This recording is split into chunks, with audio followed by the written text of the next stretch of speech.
departed mother. Where do you get that from? Alright, whatever. Alright, let's start ending B. We did ending A. Ending A seems pretty good, honestly. Right? I thought it'd be sad. I thought it'd be sad that you want to continue the game to do more endings. But that's a pretty good ending. The only sad part is Kaine is gone. And, you know, Emil dead. And also, just a lot of hoes in the story. So to do ending B, we're going to fill those hoes in. Ending B has extra cutscenes in a different ending. We're going to start after... Well, I don't know. Let's just see where the game takes us. But it's not that long. Oh, basically when we meet Kaine again. どこか懐かしかった。無意識のうちにお姉さんとダブらせていたのかもしれません。やります。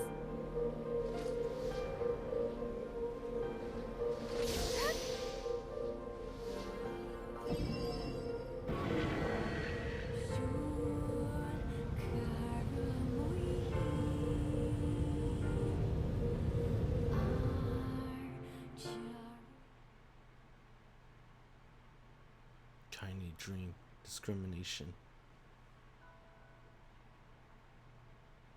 Alright, I'll narrate this. The sound of rain filled the village.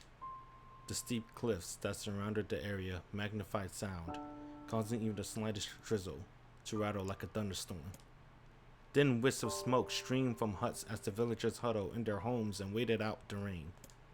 A single child, however, had braved the downpour and was now wandering slowly toward the wooden, hawk-shaped weather vane at the center of town.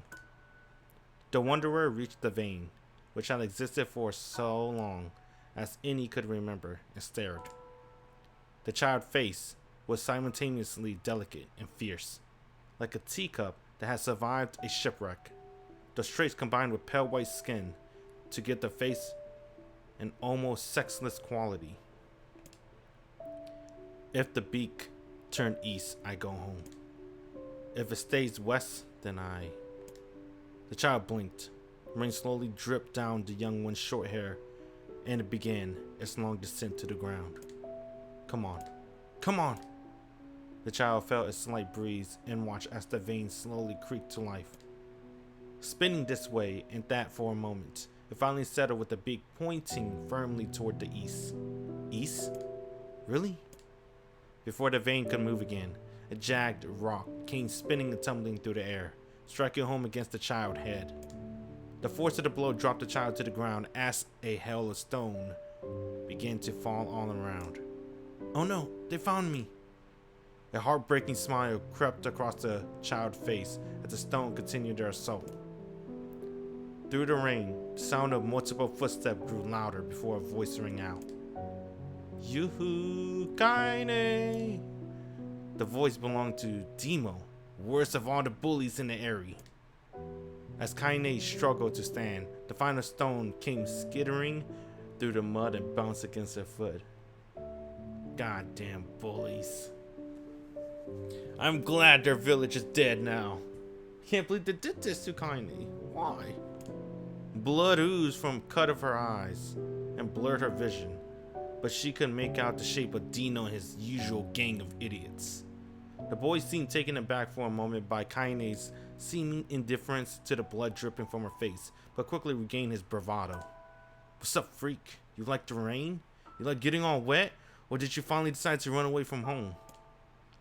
Though she knew it was futile, Kaine turned to leave.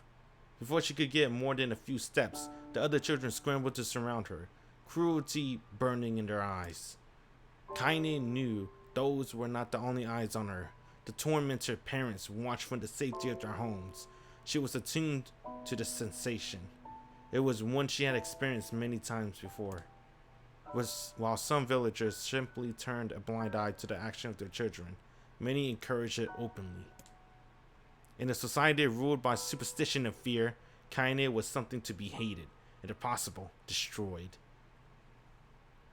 Man, these villagers are assholes. They're really making me feel like I'm glad Emil killed every single one of them. I didn't say you could leave, freak. Dino's words chewed at her like a worm through an apple. He can't hurt me, she lied to herself. Be strong, be brave. He can't hurt me, he can't hurt me, he can't hurt. Oh look, the little freak's gonna cry. What's wrong? Are you sad that everyone hates you and wants you dead? Kaine prayed for the rain to flood down and carry her away from the world that seemed to have no place for her. But there were gods. They chose to ignore her. As Dino crept ever closer, the clouds began to thin and the rain slowed. Even the weather hates me. I'm useless, a failure. I wish Demo Rock had taken my head off. Kaine couldn't meet Dino's leering gaze. She lowered her eyes and stared at the muddy ground below. The bully moved forward until he inches away. She could smell the scent of old meat on his breath. The boy grabbed Kaine's face with thick fingers and yanked it upward. She tried to turn away, but he forced her gaze back and jammed his thumb against her eyelids to pry it open. Show me. No. Did you just say no? Dino grinned evilly. You don't say no to me. No one says no to me. Even taking his attention from Kaine, he called to his cohorts. Come on guys, let's give this freak what she deserves. As soon as Demo finished, kicks and blows began to rain down upon Kaine.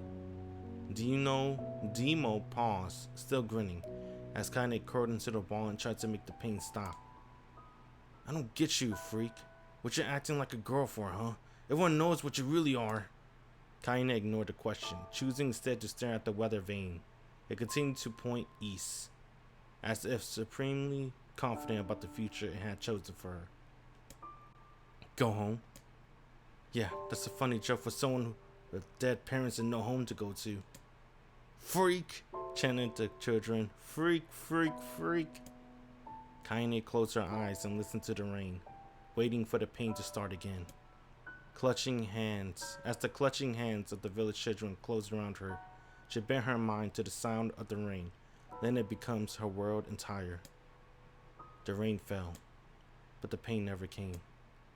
Only when the laughter of her tormentors turned to terrified cries did she dare open a single blood-caked eye. Kaine was shocked to see Demo sprawled on the ground, holding his head and screaming in pain. She could see blood welling from spaces between his fat, twisted fingers. Oh my god, he's crying! He's actually crying! Deprived of their leader, the other children glanced back and forth between themselves as if waiting for someone to step forward and take charge. When no savior emerged, they began an uneasy shuffle away from Kaine. But the young girl was the least of the concerns. Instead, their attention was wrapped on the ancient woman standing a few feet away. After struggling for breath for a moment, she finally spoke in a voice thick with rage. Hurt like a bitch, don't it? No, I suggest you scatter before I throw another one. And if any of you little bastards ever touch my Kaine again, I'll do far worse than throw a rock. You can count on it. The old woman crouched down and gently touched the hand Demo was using to cover the wound. Before he could think to protest, she ground her palm to the wound and twisted back and forth. Ah! He screamed, leaping to his feet. Stop it! What are you doing? Quit whining. Ain't no one ever died from a scratch. You hit me with a rock, you stupid bitch! The big one! That thing could have killed me! The old man shrugged. Death! It's the best cure for stupid. Demo's face twisted with rage at her words. Locking his eyes on Kaine, he took a step backward and spat on the ground. Get out! Leave this village! No one wants you here, either of you! Seeing the old woman grab another stone, Demo and his companions turned tail and ran. As they fled, the old woman grabbed her side and barked out a single laugh. Ha! Look at that fat boy go! Oh, fat boy. Guess he's helping not to run from a fight. The woman smiled and faded as she turned her attention to Kaine. Kneeling down, she removed her shawl and placed it around the young girl's shoulders, then produced a cloth from the folds of her dress and began blotting at the blood on her forehead. Oh, Kaine, she said. Why didn't you fight back? You're stronger than that lot. The words of her grandmother stung Kaine, and she turned away. Don't be nice to me, she said. I don't deserve it. Nothing matters anymore. Her tears, held in check for so long, finally began to fall on the muddy ground below. Everyone hates me. They think I cause bad things to happen. They think I'm a freak. I wish I was dead. As Kaine's tears turned to sobs, she felt her grandmother's hands on her shoulders. Despite her advanced age and diminutive size, she was a woman of surprising strength, and Kaine found herself unable to turn away. Don't talk like that, girl. There's a river wide and deep that flows between the realms of this world and the next, and it grants no mercy to any that attempts the crossing. You got a duty to fight until your last breath. Understand? The old woman tightened her grip and tried to still the tremor in her voice. You know, the pain of losing someone close to you, Kaine. You know, because you survived it. As the words hit home, Kaine was struck by the force of her love for the old woman. As a young child, she didn't even know of her grandmother. But when her parents died, the woman quickly accepted her as her own. Grandma, as Kaine called her, was cunning, vulgar, and quick to violence, and the first few years together had not been easy. But with each year that passed, Kaine and her grandmother had been grown closer. However, it was only now, sitting in the mud with tears and blood caking her face, that Kaine truly understood the depths of her affection. Here was a woman who had seen hard times, who had seen death, who had fought through all those things and somehow emerged on the other side. If anyone could understand Kaine's pains and loneliness, it was her. Do I make you sick, Grandma? Of course not. Don't be an ass. Kaine drew her grandmother's moth-eaten shawl around her body and shuddered. But my body is not normal. If I was normal, then Mom and Dad wouldn't. Hush, interrupted Grandma.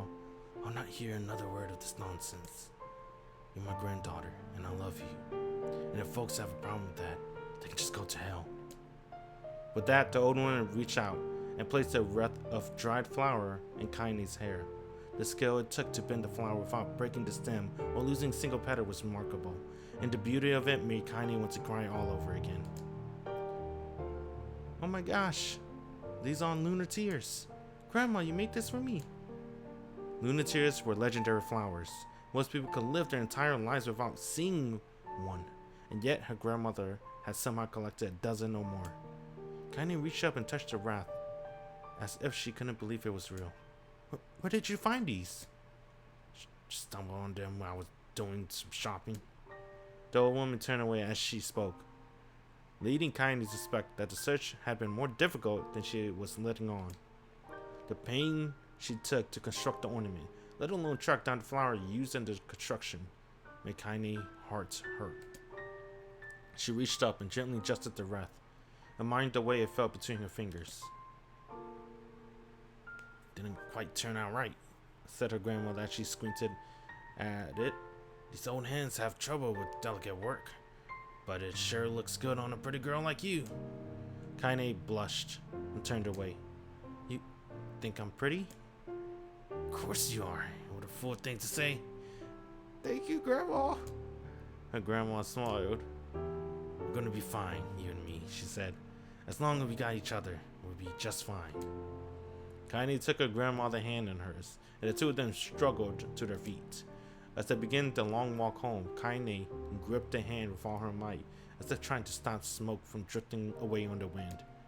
The rain had stopped. Kaine stood beneath the weather vane, watching it spin in lazy circles, no longer caring about the direction it faced when it stopped.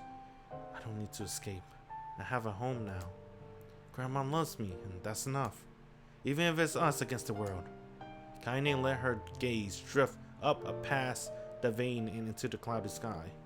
The last faint hints of a rainbow were slowly fading. As she turned and headed for home, the light scattered into a million particles and vanished, seemingly taken away on the breeze. Daily life.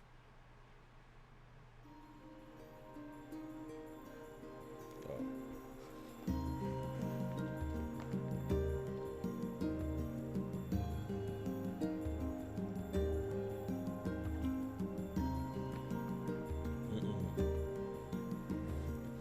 In the distance, Kaine heard the steady sound of an axe striking wood. The noise had purposely quality to it, as if she's hearing a massive woodsman go about his work. The firewood began produced, however, was as far from a work of art as could be. Pieces of every shape and size were being flung about in barren yard with wild abandon. Anyone trying to stack such wood would probably die of frustration before the job was through. Stupid piece of shit axe. Kaine's grandmother flailed away with the axe, filling the air with both splinters of wood and words that would make the most hardened sailor blush. "Grandma!" called Kaine. "That's you, Kaine?" yelled the woman, taking her eyes off the wood for a moment. "Don't you get too close, or I might take your goddamn foot off by mistake." She brought the axe down on a piece of wood, sending chirps flying in every direction. One spun past Kaine close enough for her to hear the whistle, at which point she decided to step back.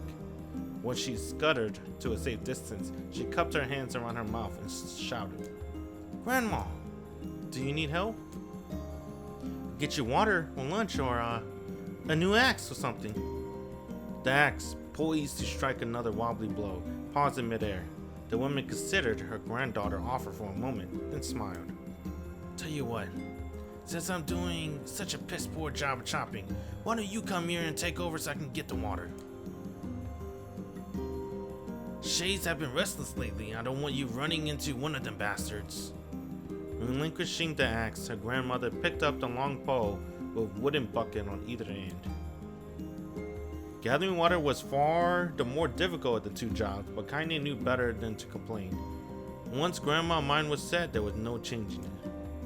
Kaine did her best to help the chores, but Grandma took every task that required travel to the village.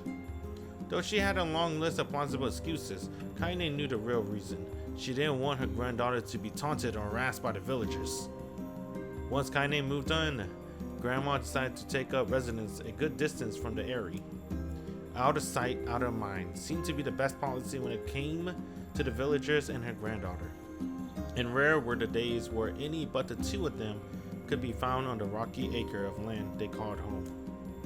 Kaine enjoyed the solitude, but harbored a secret resentment that her grandmother was forced to spend her golden years in such a place. After watching her grandmother leave, Kaine turned her attention to the task at hand. She never chopped wood before in her life, and soon discovered why the old woman hated the chore. Swing after swing of the axe produced only a tiny crack of the wood, and she finally managed to connect with a solid stroke. The tool embedded itself in the log and refused to budge. Frustrated, Kaine swung the axe around her head and threw it, log and all, across the yard. Damn it, crap! She suddenly understood the joy her grandmother felt and a good curse. Happier now, she picked up the axe, forced it from the wood, and resumed chopping. She had a natural skill with a blade, but the task was challenging, and blisters soon began to form in her small pink hands. This is tough, and my logs are all weird sizes. Spitting on her palm, ignoring the pain, Kaine redoubled her efforts. Just as she was developing a rhythm, Grandma returned from the village. Setting down her bucket with a small sigh, she took one look at the logs and coughed with a wheezing laugh. "Pretty clumsy, girl. You better practice if you..." Her grandma suddenly collapsed to her knees, causing one of the buckets to wobble precariously. Eyes wide, Kaine dropped the axe and ran to her grandmother's side. "Grandma!" The old woman shook her head and pointed a trembling finger at the bucket. "Get the bucket. Can't let it spill." Kaine steadied the bucket with a foot as she knelt by her grandmother. A small bit of water sloshed over the side and made a new home in the hem of her dress, but Kaine didn't notice. Grandma, what's happening?" Crazed with panic, she grabbed her grandmother by the shoulder and shook. After a moment, the woman lifted her arms and batted Kaine away. "Stop that. Just stop," she cried, breathing heavily. "Ain't like I'm dying. Just tired from the trip is all." Kaine desperately wanted to believe her, but one look at the old woman shaking hands and one face told her more than words could ever could. Her grandmother had lived a long, hard life, and it seemed the bill was finally coming due. The time when her grandmother watched over Kaine was ending. Sooner than either of them had feared, the position would be reversed. The next morning, Kaine came to the side of her grandmother's bed and took her wrinkled hand. "Grandma, you're sick and you need medicine. I'm going to the village." The woman shook her head and tried to rise, but Kaine gently pushed her down. "It's alright," she said. "I'll be fine." Her grandma fixed her with a gaze that could melt steel. After what seemed an eternity, she finally lowered her eyes and sighed. "Well, I don't like it, goddammit. But I guess I should quit being stubborn and let you grow up." The old woman watched as Kaine strapped on her boots and made her way down the road to the village. Hours later, as an unseen sun made its way across the dark and rainy sky, she was still watching. Kaine moved at a brisk pace, checking her pockets every few minutes to make sure the money her grandma gave her was still there. Every noise caused her to spin on her heels, making sure she wasn't being stalked by Shade or worse, Demo and his gang. But she encountered neither tormentors nor shades, and Kaine finally found herself at the entrance to the village. The few adults could see glanced sideways at her, then muttered to each other behind raised hands before slinking away into the shadows. Her heart racing, Kaine took a series of rapid, shallow breaths and tried to calm herself. "I have to prove myself. I have to help Grandma. I have to be strong." She chanted those words to herself over and over as she slowly made her way. Finally, her eyes settled on a rotund older woman who was angrily waving her arms in the air and telling everyone who would listen exactly what she thought of Kaine's presence. "Hey lady," said Kaine in a bravado she did not feel. "Where's the apothecary?" The woman's flabby cheeks shook in bewildered anger. "How dare this thing speak to me?" they seemed to say, but Kaine saw that her eyes held a different emotion. Fear. "Yeah, we're both scared, lady. Trust me on this one." "Which way?" Kaine repeated. The woman pointed at a small building to her right before hitching up her dress and stumbling off in the other direction. Kaine cringed, expecting a stone to come flying from the assembled crowd, but none came. Her mind was filled with a strange sense of pride as she made her way to the apothecary. But the new emotion had little time to take root, for as soon as she opened the door, she noticed a familiar customer at the counter. It was Demo. He clearly had been sent here on some kind of family errand, because his gang followers were nowhere to be found. "Oh my god," he sputtered. Oh my god? Oh, I think this was it. "What are you doing here, freak?" The insult was delivered without force. He kinda happily ignored it. Stretching on tippy toes to see over the counter, she asked the shopkeeper for the medication. "Ha!" barked Demo. "That old bitch finally killed over." "Go to hell, Demo." The boy's eyes grew so wide they seemed ready to fall out of his head. But before he could let fly come back, or worse, a punch, the apothecary told him to knock it off before he kicked him out of the store. Demo slumped out of the shop, cursing Kaine under his breath. Once he was gone, he allowed herself to breathe once more, taking a brief tour of the shop while the owner prepared her medication. Countless tiny bottles filled the cramped store, each with a label written in some indecipherable language. An ocean of aromas assaulted her nose, creating a scent that was exotic, but not altogether unpleasant. Seeing such a variety of supplies gave Kaine a sense of peace. Surely in a world so vast, there would be a place that she could call home. On the far wall behind the counter rested a portrait of a stunning young girl. The picture had once contained bright, vibrant colors, but time had worked its cruel magic, and they were beginning to fade. The beauty of the work, however, remained undiminished. "You like that picture?" Kaine turned to find the apothecary with a small vial of medicine in his hand. His eyes were gentle but sad. They seemed to stare through her and into nothing as he spoke. "That's my daughter. I sketched it when she was just a little girl. She's been dead a long time now." Kaine didn't know how to respond. She just stared at the portrait and tried to come up with the right words. "Pictures are a wonderful thing," continued the shopkeeper. "They let the one closest to you live on forever." He shook his head slightly, then looked down at Kaine and smiled. Handing her the medicine, he reached into his sizable green apron.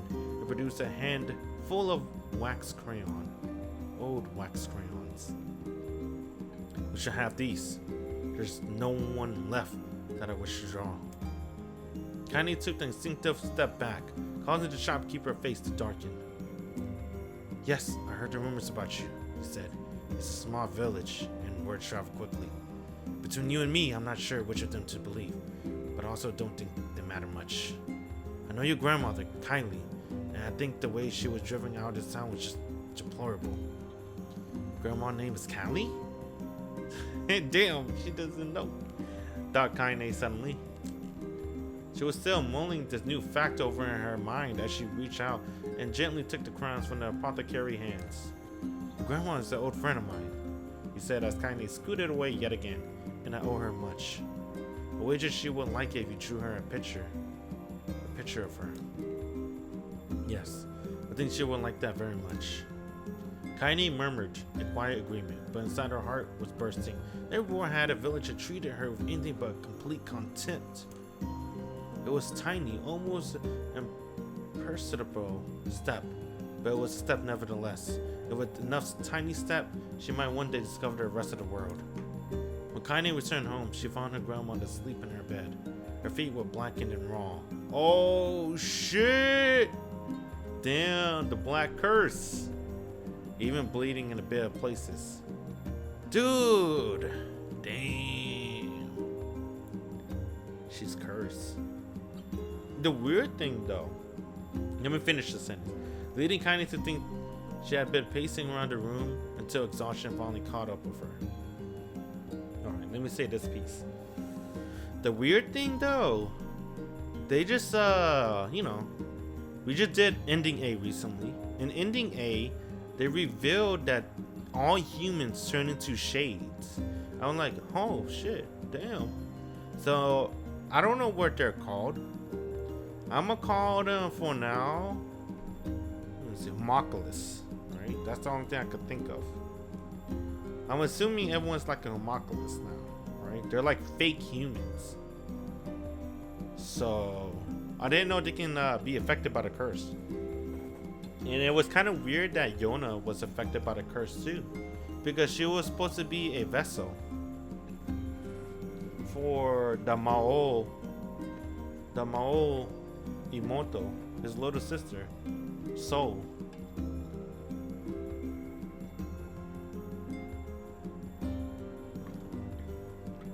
And also learned this not from Automata, pretty much from Automata in some other place. But in order to extend one life, they need a vessel to place their soul in.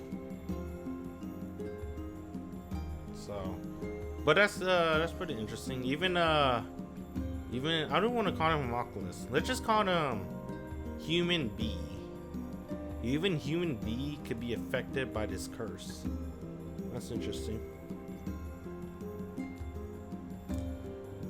She placed the medicine by her grandmother's pillow and turned to leave, but found her old woman's hand clasped around her arm. Back already, are you? Asked her grandmother with a yawn. Come here. Let me have a look at you. Grandma sat up and examined Kaine from head to toe. Finally satisfied that nothing terrible had befallen her grandchild, she leaned back and allowed herself to relax. Well, how was it? Was the bastard give you any trouble? It was kind of fun, said Kaine with a small smile. No, seriously, it was. Fun, eh? Asked the grandmother in a voice which implied she believed anything but. So anytime you need me to run an errand, just let me know. As she spoke, Kaine removed the crayons from her pocket. After a brief explanation of their sources, she informed her grandmother that she was going to sketch a portrait. They're not going to reveal their age? I don't think they do. But I already read a little bit of the wiki because I just wanted to know the voice actors, right? Kaine is the same voice actor as Caster and Fate Stay Night and Keruda Utsuwara Dumono, so that's pretty cool. And I wanted to know Oni-chan, right? Oni-chan's the same voice actor as Accelerator when he was 16. Right? He was 16 in part 1. So he had Accelerator voice actor from a Magical Index. And when he's 21, 5 years later, part 2, grown Oni-chan. He's the same voice actor as Gen from Bleach. Kaine's 17 throughout the entire game. So she was always 1 year older than Oni-chan.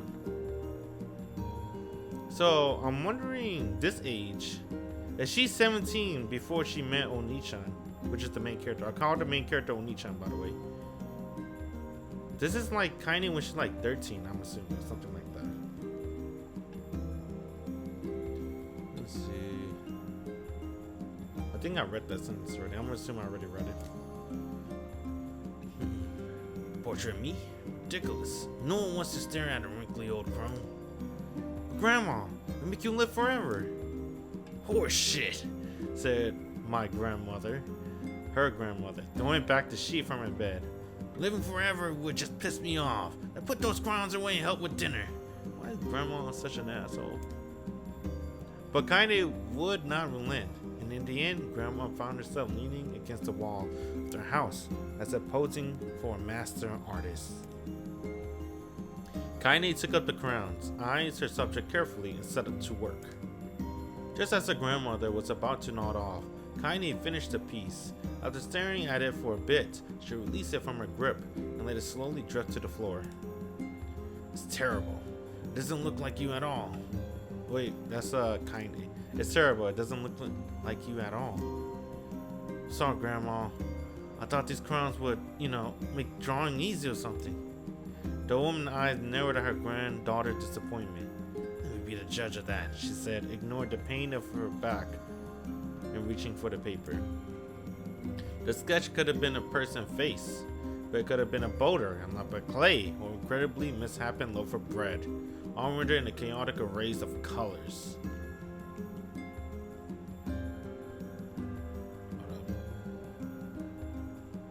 Alright, whatever. The old woman stared at the picture for a long time, then slowly wheezed out a laugh. Oh, Kaine, she said between laughter. You truly are my blood. You're as clumsy as me, and I love it. But, hush, I won't hear another bull about how ugly you think it is. It came from the heart, and I'll treasure it always. True to her words, the old woman gave the picture a place of honor above the kitchen table. In the days that followed, Kaine would often catch her staring at the portrait with a strange smile on her face, an action she interpreted as silent, mocking laughter. A week later, Kaine could stand it no more and asked her grandma to take the artwork down. Posh, said the old woman. I'll take this down when they roll me in my shroud. She pondered this for a bit, then turned to Kaine and dropped to one knee. Listen to me, girl. Seeing this picture makes me happy in a way I never felt before. And it makes me want to go on, so that someday you can feel the same happiness. Damn, she wanted to see Kaine with her granddaughter. I mean, a daughter at least. Cool. It was a moment that burned itself in Kaine's memory. A perfect blend of pride and love and joy that came together to form a lifelong remembrance. She swore to never forget this moment, to never forget the old woman that had made her place in the world possible. Time moves on. People and memories move on and out of a life, like ghosts passing through a hall. But this moment would be different. Kaine swore because I'll remember it forever. Forever. Separation.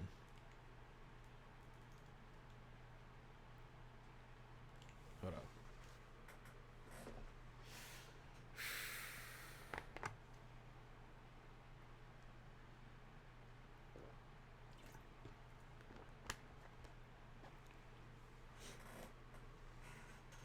Kaine listened to the sound of crackling firewood and stared at the black object on her plate.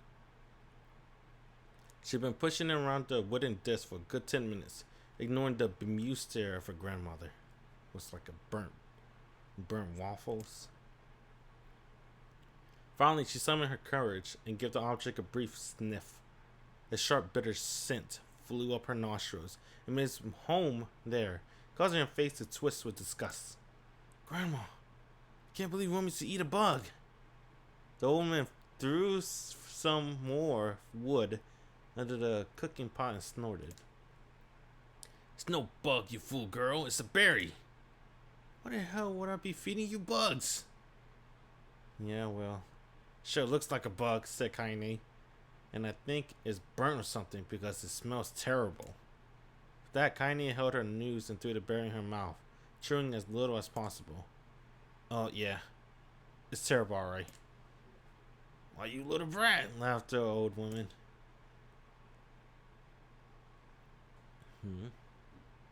Okay. Look at the sass on you. You've been spending too much time with me, and that's a fact. 5 years has passed since the moment Kaine's grandmother saved her from the bullies. Let's see. I'm gonna look up Kaine wiki later. Right now, I'm just gonna assume she's 17. So this is like, probably like 16.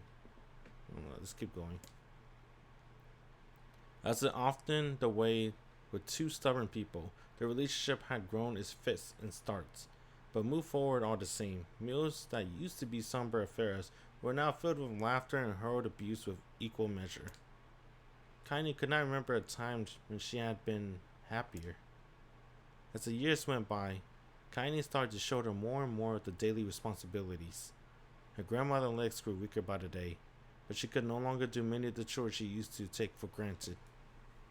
And so this morning found Kaine lacing up her work boots and a breakfast of burned berry rolling through her belly. "Where are you going today?" asked Grandma suddenly. Kaine looked up, surprised. The woman rarely asked for specifics anymore. "Well, I was going to check out the kelma trees and see if they were ripe. I thought we could make some jam or something. Oh, and I'm going to pick up some flagstones, so I need to take the wheelbarrow." "Flagstones? What the hell for?" Kaine stared at her grandmother, then held out an arm and swept her around their home. Constructed mostly of cloth, rope, and rubble, the old place sagged like a boxer in the final round. "Grandma, a dying cat could chew through this house. We're going to build a stone wall so we have some protection." The old woman laughed, exposing her toothless grin to the world. "God damn, girl. If a bunch of thieves want to ransack this old place, let them come. We got nothing worth stealing anyway." "I'm not worried about the thieves. I'm worried about shades. People saw one west of the village yesterday." The woman tilted her head and stared at her granddaughter. "Oh shoot. I don't know why you have to do it today. We can worry about it some other..." "Grandma, no. If I don't go to the kelma trees, we won't eat tonight. You know that." A confused expression passed across the old woman's face, and for a moment, she was a small child lost at a carnival. "Yeah," she said after a bit. "Yes, of course you're right. I'm sorry, Kaine. At least seems my mind is..." She didn't finish the thought, instead walking over to a nightstand and gently taking the wreath of Luna tears from the drawers. The flower petals had aged a brilliant whiteness, and Kaine thought it was more beautiful now than the day she first received it. "You're gonna be a true woman soon," Grandma said as she placed the flowers in the girl's hair. "So that means less chatter about shades and building defensive walls, and more talk about how beautiful you become." Annoyed, Kaine reached up to remove the garland, but the look on the grandmother's face stopped her hand.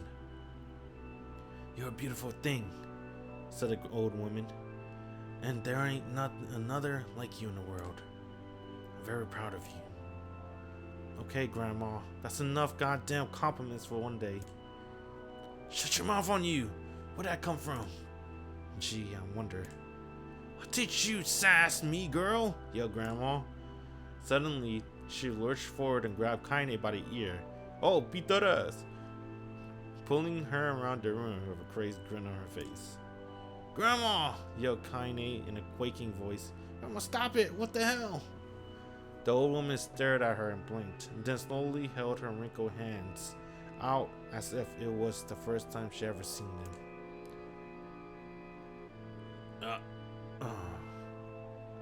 I don't know what happened there. I'm sorry, girl. Sometimes my mind just..." Kaine thought the look on her grandmother's face was the most heartbreaking thing she had ever seen. "Listen," she said. "Maybe I should stay home after all." "No, I won't have you stay here to keep an eye on an old codger like me. You go get the fruit in your wall and whatnot. I'll be fine. And when you come back, I'll have a nice grasshopper dinner waiting for you.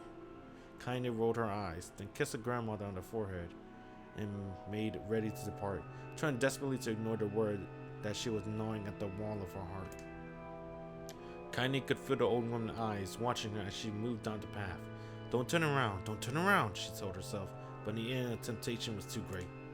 She spun on her heel for one final look and saw a small, bent woman standing in front of a ramshackle hut with a sad expression on her face. God, she looked so old now. It's like the wind could reach down and carry her away. Kaine worried about her grandmother all day, causing her work to suffer. What little fruit she could collect was tossed carelessly into the wheelbarrow. She only found a couple of stones before losing interest in the project. Finally, as dusk approached, she decided to call it a day. Cursing herself for the lack of focus, Kaine pushed the nearly empty wheelbarrow down the path. As she crested the final hill, she suddenly froze in place. The wheelbarrow fell from her fingers and collapsed on its side, sending a few pieces of wrinkled brown fruit rolling back down the hill. Her gaze was transfixed by a thick black cloud that hovered just ahead, tracing its path with a finger. Kaine suddenly felt her stomach knot in on itself. Oh God, no! Her grandmother's house was ablaze, the flames licking up as if they were touching the sky itself. Grandma! Grandma! Kaine ran then, faster than she had ever moved in her life. Once she tripped on a stone and went sprawling into the rocky ground, but she leapt to her feet and continued running, unmindful of blood that spilled from her woundful hands and knees. As she got closer and closer, Kaine's mind began to race in time with her footfalls. It's too dark. It's too dark. Not just fire. Can't be fire. Too much smoke. I gotta save her. Gotta save her. She burst into the front yard and came to a sudden halt. Her worst suspicions confirmed. The smoke from the fire was mingling from thick, inky blackness of an enormous shade.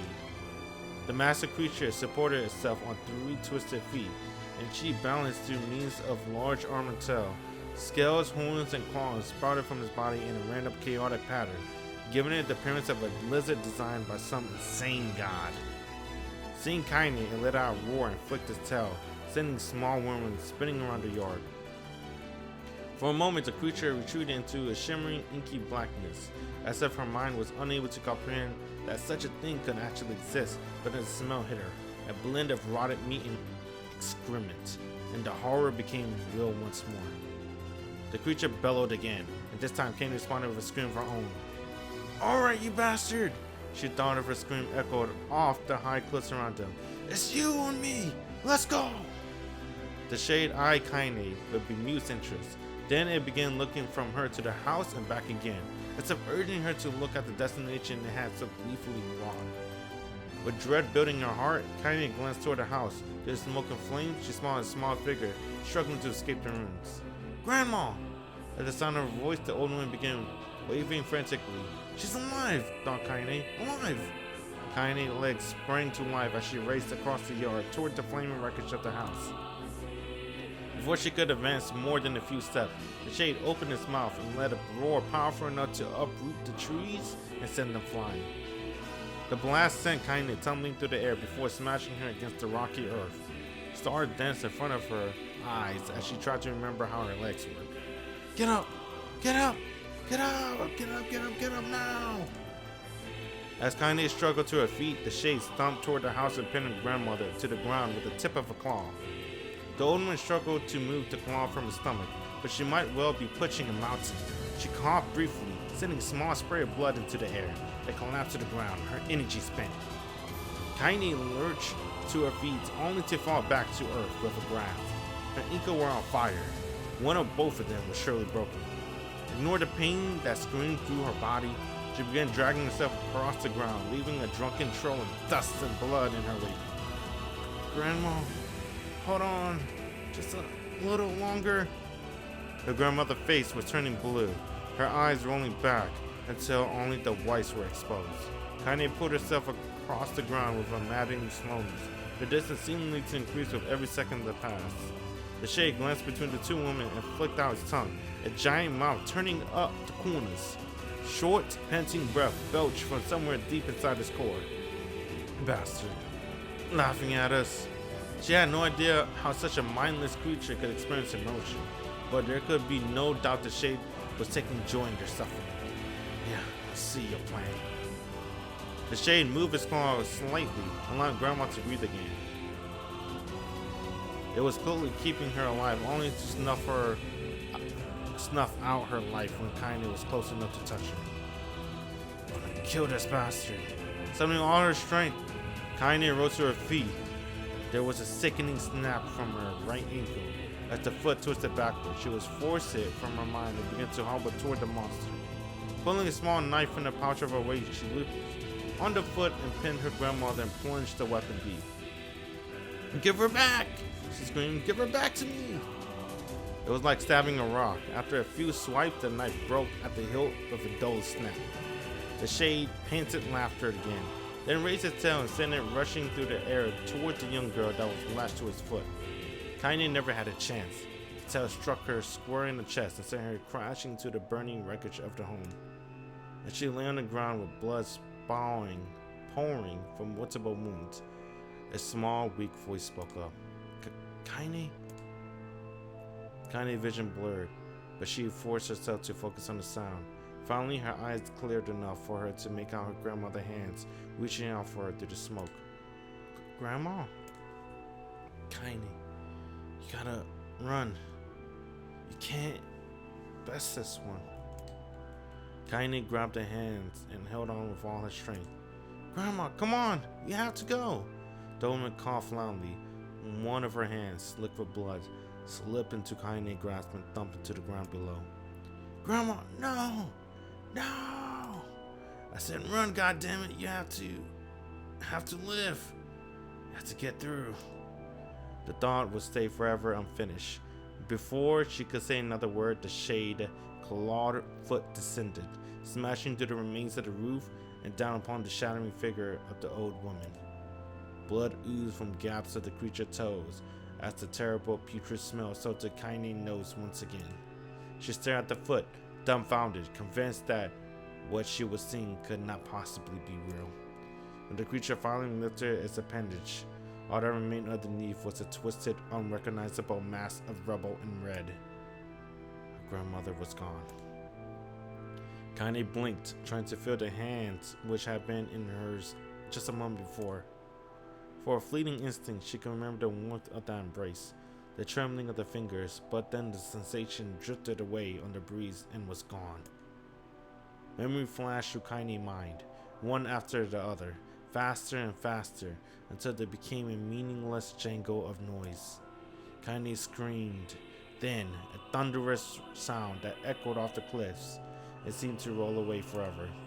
The Shade eased forward, black ichor pouring from his mouth and dissolving to smoke on the ground below. The earth shook with every step as it crept towards his prey. Kaine's body slowly rose as if controlled by a mad puppet master. Her arms and legs were bent at impossible angles, her head lolled dangerously to the side. Yet somehow she managed to stand. Staring at the Shade, her eyes began to glow with a deep red fire. The creature, so confident just moments before, took a show. Hesitant, stepped backward, trying to discern if this broken human could possibly pose a threat. Kaine seized the moment, laughing like a mad woman. She leaped into the air and plunged the shattered hilt of her knife deep into the leg of the Shade. The Shade shook Kaine off like a fly, sending her crashing to the earth once again. Her chest rose and fell slowly, as if great height were resting on it. Moist sounds of pain echoed through her mind. Something warm and thick oozed from her ears. Is that blood? I think it is. I'm bleeding to death. No, can't die. Grandma told me to live. Deep inside Kaine's mind, something finally broke. The sound, the pain, the smoke, and flames. All of it faded away until all that remained was a single incantation repeated over and over again. Kill it. Kill it. Kill it. Kill it. Kill it. Kill it. Kill it. Kill it. Kill it. Kill it. Kill it, kill it, kill it, kill it, kill it, kill it, kill it, kill it, kill it, kill it, kill it, kill it, kill it, kill it, kill it, kill it, kill it. Kill it now!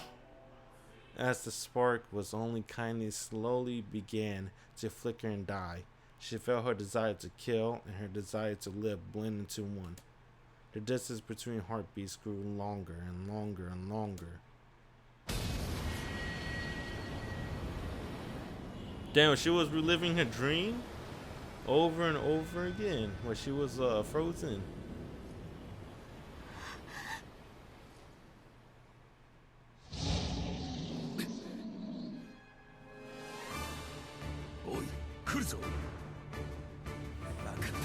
Oh.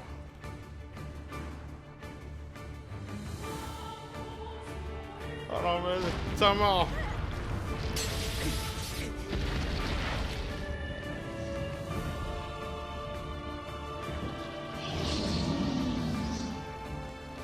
Think I'm ready for round 2. This is technically round 3. I'm ready. Can I just kill it with this?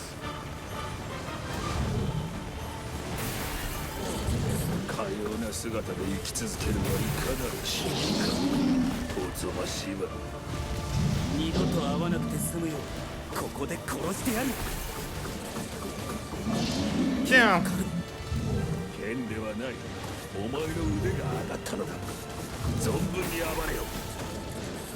I don't know about that.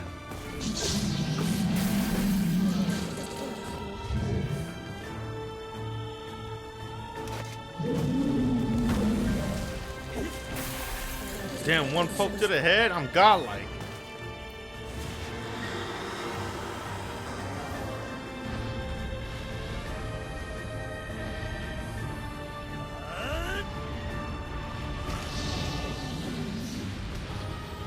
I wonder if it saved my side quest. I wonder if I have to do it.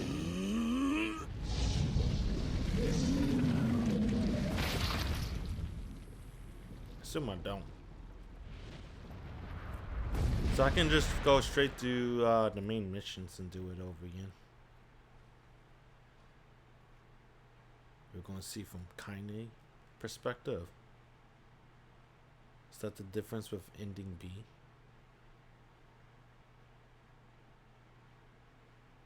Kaine dreams. Encounter! Alright. Probably counter Oni-chan. Gently, weakly, softly. The shade, sure that his tormentor was dead, turned and stomped off toward the horizon, stopping along the way to bellow one final roar. Couldn't kill it. Shamed beyond imagining, Kaine tried to turn her head to the side, but only succeeded in coughing up a huge gout of blood. It was getting difficult to see, and only after a moment of fierce concentration did she realize that her left eye was gone. Laughing to herself, she turned her remaining eye to the ruins of her home and noticed a ragged stump of arm resting a few feet away. Yeah, that's mine, she thought with a mad giggle. It's gonna make clapping a real bitch. Suddenly, a sudden voice from the depth of her mind. Finally gonna die, are ya? Well, you had it coming.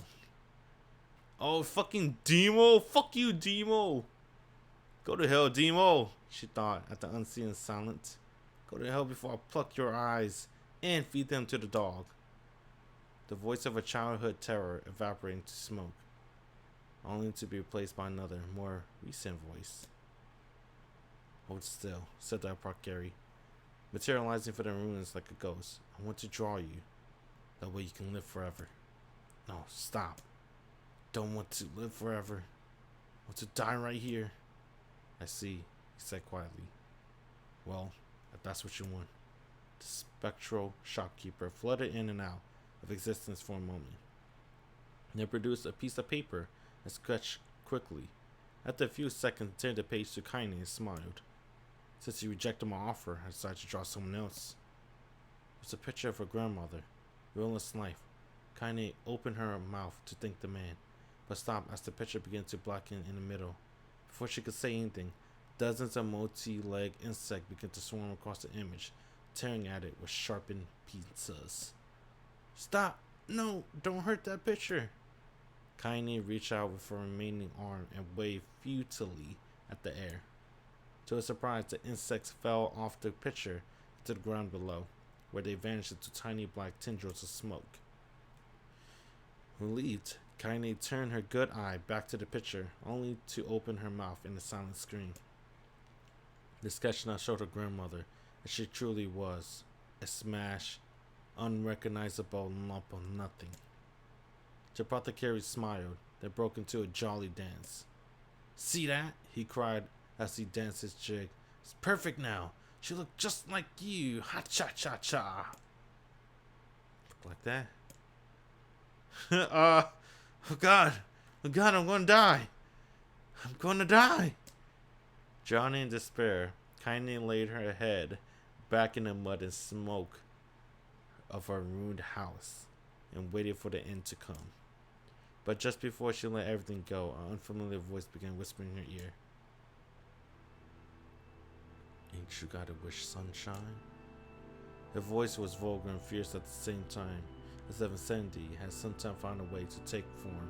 That's her grandma. Kaine went to scream as the voice crawled under her skin, but her lungs refused to work. Who the fuck is Sunshine? You know, the wish, like a prayer or something. Why don't you get on your knees and start praying to heaven? "Please, invisible man in the sky, save me, save me." Yeah. Kaine finally resorted to shouting at the voice in her mind. "I don't make wishes. They don't come true for me. I'm a curse, a freak. I should be left to die." That a voice boomed in her ears. "Oh God, you are the best." Excuse me. Kaine glanced down and saw a black shiny substance oozing from her legs. She tried to push it away, but her remaining arm would no longer respond. The substance slowly crept around her feet, and then began moving up toward the rest of her body. Is this death? Is this what it's like? Was my mind just losing itself? I could feel the slime oozing upward, feel the hot, searing pain it left in its wake. Whatever else might be happening, she was still alive, and this was real. "Come on," said the voice. "Let it go." Kaine tried to ignore the voice and concentrate on the pain, but the newcomer would have none of it. "Don't ignore me, sunshine. You're ready to give up, ready to die. So why not let me have it?" "Have what?" "Your body. Come on, give it to me. Give it to me. I want to stand on the ground, feel the rain, taste the wind." The voice paused, as if licking his lips. When they resumed, it was filled with mad, unabated joy. "I want to take your hands and use them to choke the goddamn life out of people. I want to tear out their throats and bathe in their blood, just like before." In response, Kaine shifted her head and vomited. The warmth of it crept down her front and mingled with the pain of encroaching black ooze. "Are you a shade?" "Yeah, maybe. What of it?" The slime reached her face, crept up her past her nose. It slowly oozed into the socket of her missing eye. The moment it touched her brain, Kaine was struck by the most powerful sensation she ever felt in her life. It was ecstasy. Oh!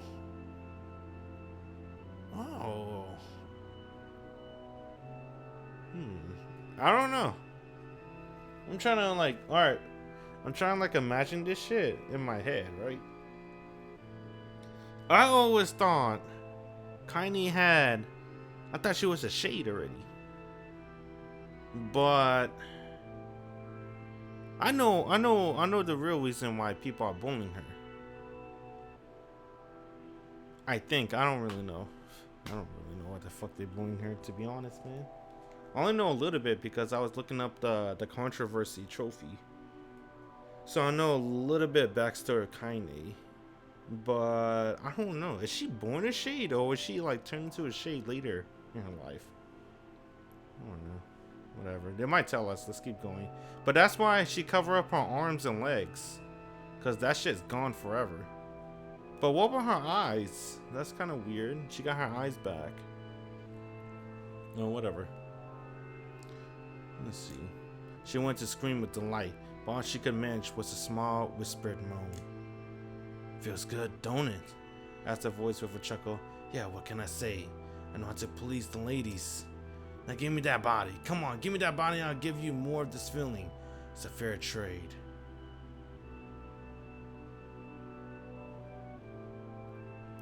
I'm trying to think.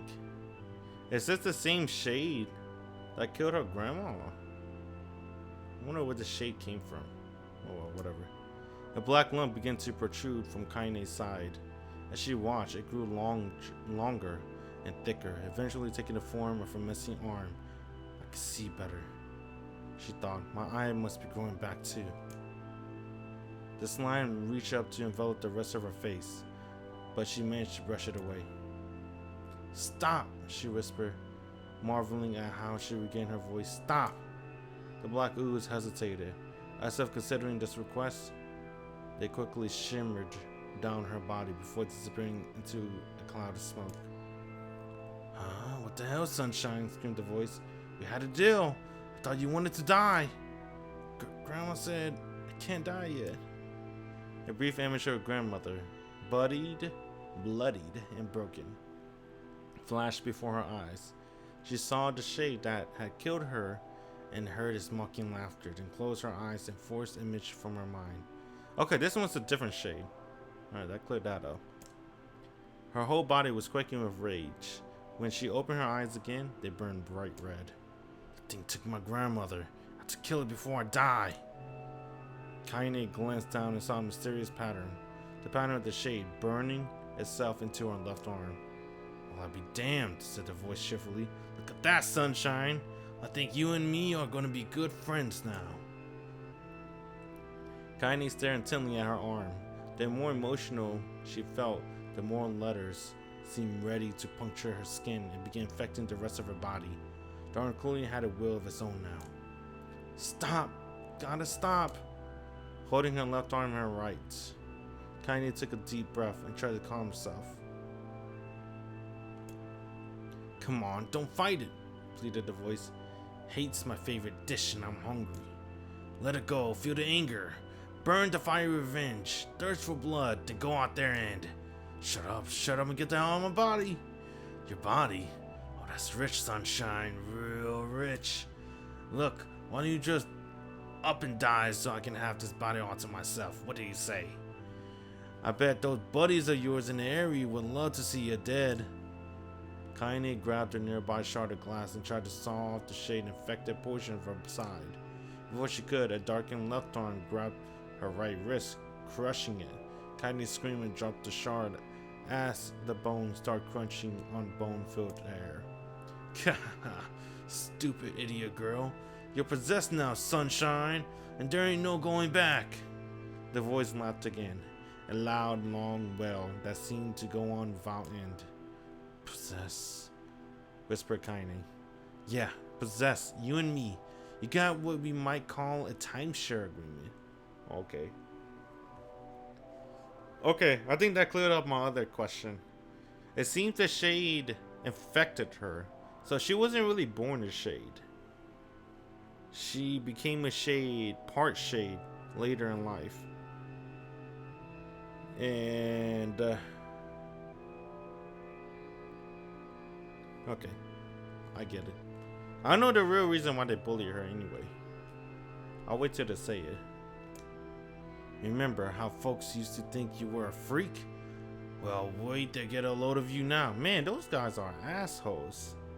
Now that I now know the real reason why they bully her, all because of that, I'm like, man, what the fuck? You gotta remember, this is the future. We went so far in the future, they became backwards. So it's like the beginning of time now. Kaine looked up, tears in her eyes. The sky seemed smaller somehow, darker. Is this because of that shade? Is that how they see the world? So, listen, purred the voice. I know this whole possession thing seemed a bit sudden, but it ain't all bad. There's plenty in it for you too. A powerful creature, very powerful, Sunshine. Now that power belongs to you. So, okay, I get it now. I'm trying to remember back Kaine's childhood. Remember she struggled to like cut the woods and stuff like that? Okay. She was I guess we're gonna still call them human until they give them a name. But she was human. You got enemies, people you wanna kill? I can make it happen. The little fat kid who kept picking on you, the big old shade that squashed your granny, will wrap them up in their own assholes. No more abuse for you, sunshine. No more pain. Wait, said Kaine. You're a shade. Why will you help me kill another shade? What? You think I'm some kind of racist? Some killing snob? I don't give a goddamn who you murdered, honey pants. Someone drink from the well. Kaine considered this as she struggled to her feet, the power of the shade coursing through her. The smoke from her house was drifting away with the wind, and she enjoyed the view, the way the cool evening breeze felt on her left arm. After a long pause, the voice spoke up again. So, how about it? You and me. We could have some good times together. Look, I even take care of that bloody party if you don't want. Fuck off, asshole, muttered Kaine. I won't handle the killing. Ha ha ha, screamed the voice. Let you go. Oh, sunshine, you're gonna have so much fun. We're gonna have so much fun. So listen, my name's Tyran. Tyran, there you go. And if you ever need me, I'll just be hanging out with this piece of meat you call a heart. Now get to it. The more you kill, the more your heart turns rotten and sour. And I don't like rotten and sour.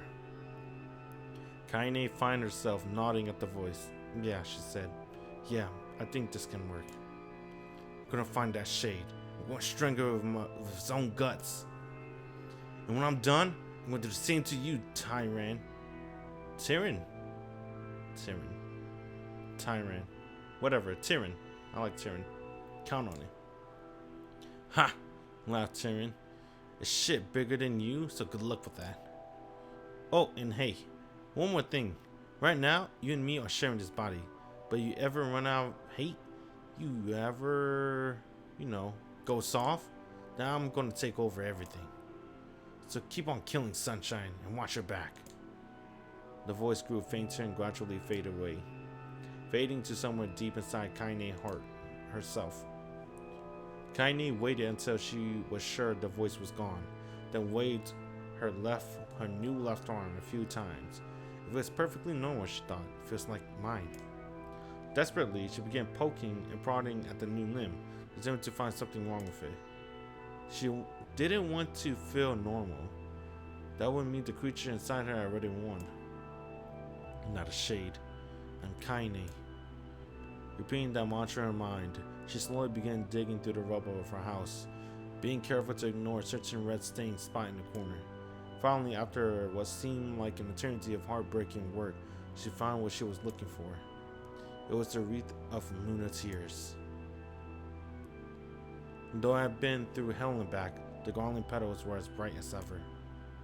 Kaine started to place it in her hair, then slowly lowered the wreath and stared at it. I'm sorry, Grandma. I'm so sorry. But I don't deserve to wear this anymore. I am possessed, corrupted, a freak. This time, I don't think there's any going back. Holding the flower to her heart, Kaine fell to the ground and sobbed. As night gradually lightened to dawn and the people at the Eyrie arose to their daily lives, she remained in that position, as if tears could somehow wash away the horror that had now infected her world.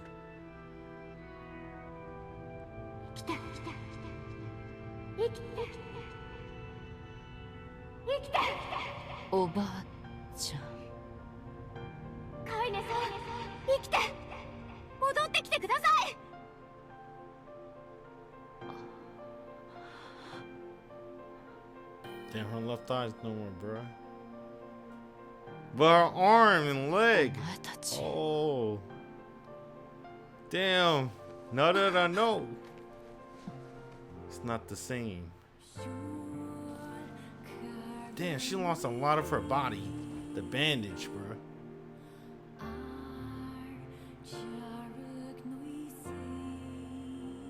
Emil, 私を呼んでくれていたのはお前だな。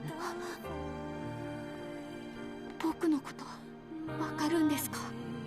エミールはエミールだ。私は間違えない。カイネさん、ありがとう。おかえり、カイネ。ずいぶん立派になったな。どのくらい眠っていたんだ、私は。5年だよ。5 years.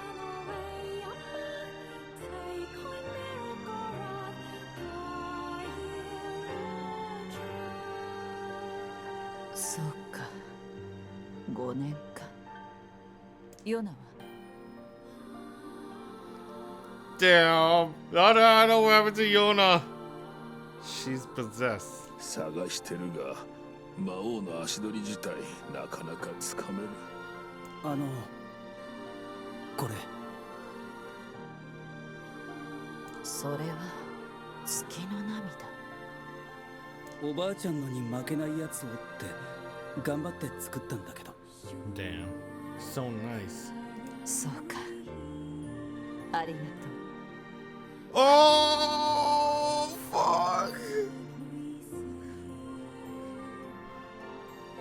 Bro, look at her hair, bro. The Luna tear. Yeah, I wonder if that white flower is the Luna tear, right? I think it is. Remember, in ending A, she has a flower on her head. I wish you could zoom in. But she doesn't have a flower right now. So she's probably wearing Onichan's flower. Damn. Damn, new meaning of life, bro. 長く Second 石化されていたカイネの目覚め、エミールの見せた優しさ、再び出会う喜びを俺たちは噛みしめていた。 Oh yeah, Popola. デボルさんたちからその話を聞くまでは。 Damn, this shit is a different meaning. They ruined it. なぜなんだ。 Not just どう this. してなんだ。 They ruined everything. Everything is ruined because of these two. Excuse me. 分かってちょうだい。 I wonder if they're created by Mao, right? By the Mao. And they were given a mission to raise his dolls so they can grow up nice and healthy. Popola didn't want to. They wanted to let them live a little bit more, but the Mao wanted his body, like now. So that's why they had to get them. Guide them to the Mao castle. 揉め事が起きて危害が及ぶのはあなたたち自身なのよ。でも大丈夫ですよ。 Now she's just trying to separate Mil and Kaine from Onichan. 僕らなら外で寝ますから。待てよ、おかしいだろ。己の身を犠牲にして村を救ったカイネとエミールがなんで村から追い出されなきゃならない。だって僕らこんなんだし、みんな怖がりますよね。あなたにそう思ってもらえるだけでもう十分ですね、カイネさん。私は外の方が慣れてる。そんな。じゃあ外で待ってますね。すまないな。 No, you're not. Are you? I can't tell anymore. I don't want to hate those two. Especially Popola. Popola didn't want to do this. At least at the moment. Until we kill her twin sister. Dude, Onichan didn't give a fuck. When he killed Devila, he was like, But then, when Popola is like, no, Popola, I don't want to fight you. No. Can't help it. If you killed her twin sister, you gotta kill the other twin. 俺ちっとも気づかなかった。カイネがなぜ野宿していたかちっとも気づいてやれなかった。くそ。今日はもう休め。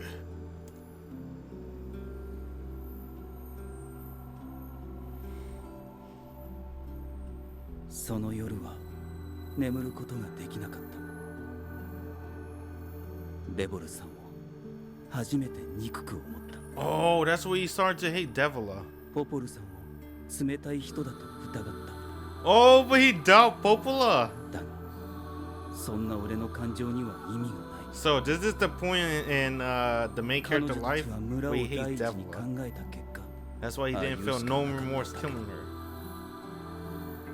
村人たちを魔物の恐怖から守ろうとして言ったことだ。 But that just also proved that he can never bring himself to hate Popola though. He can never hate her, no matter what. デボルさんとポポルさんの罪を責めるなんてできない。 Maybe because Popola was the one that raised him. カイネたちの立場を知ろうともしなかった。俺も同罪なんだから。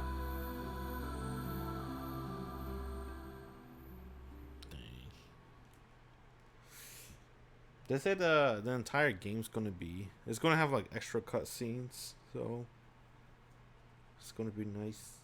They're gonna explain a lot more because there was a lot of holes in the beginning of the game. We didn't have too much backstory on the bosses. I want that. I want to know why we're killing them, besides being shades. Whoa, this is a new scene. カイネとエミールに謝ろう。謝って。いや、謝ったって。カイネさん、以外この声は。カイネさんとまたお話ができて僕嬉しいです。 Dang, they sleep outside, literally. I always thought they'd just sleep in Mill Mansion. But Mill Mansion is not too far. They could just walk there. そうか、私もだ。カイネさんを助けるために僕頑張ったんですよ。一生懸命磨いてみたりお湯をかけてみたり。お湯をかけたのか。はい、でも全然ダメで。石化を解いてくれてありがとう、エミール。ちょっとだけ姿が変わっちゃいましたけど。辛い思いをさせてしまったな。でもこの姿も悪いことばかりじゃありません。こうしてカイネさんを見ながらお話できるようになりましたし。 He lost his body, but he gained eyesight. そうだ、カイネさんのこと聞かせてくれませんか。私の話はつまらないぞ。カイネさんのこともっと知りたいんです。わかった。私に魔物がつく前、子供の頃の話だ。She was a normal kid. 私は少し変わった体をしているせいで村では厄介者として扱われていた。でもただ一人おばあちゃんだけが私を受け入れてくれたんだ。どんなに辛いことがあってもおばあちゃんがいてくれるだけで私は生きようと思えた。カイネさんにとって本当に大切な人なんですね。ああ、そうだ、カイネさんの石化も治ったんですから。魔物つきのことや僕の体を治す方法も見つけましょう。みんなで探せばきっと簡単ですよ。 Damn, it's in her heart. I was thinking chop the arms and legs, but I forgot it's possessing her heart. 僕たちならきっとできると思います。お湯をかけるよりは難しいと思うがな。もうそのことは忘れてください。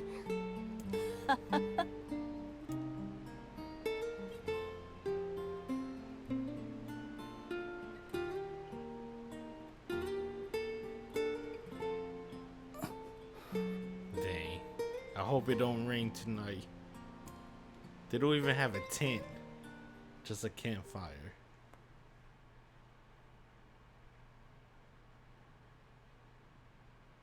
Damn, bro, this shit is pain. I'm not gonna lie. Fuck. That's just pain right there. Every time I see the diary too, 眠れたのか。 it reminds me of ending A. How we left Kaine. But we found our own happiness. ああ、目が赤いな。あまり思い詰めるな。ポポルさんたちのところに行く。わかった。Okay. Do I still got my money? Ooh. Should I look for the weapons now? Let's see.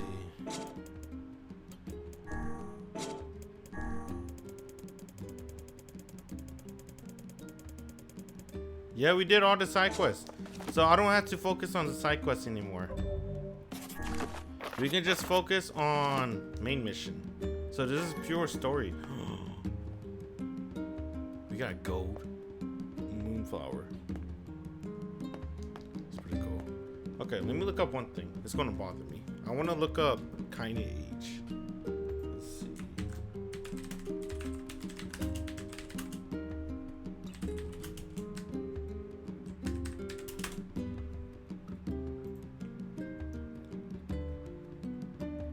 Fucking knew it. She's 17. Let me look up Oni-chan. Oni-chan is 16 in Act 1, and he's 21 right now. Okay. So, I just wanted to get the age to also get like a mental image of the Kaine backstory. So, she's 17, right? At the moment.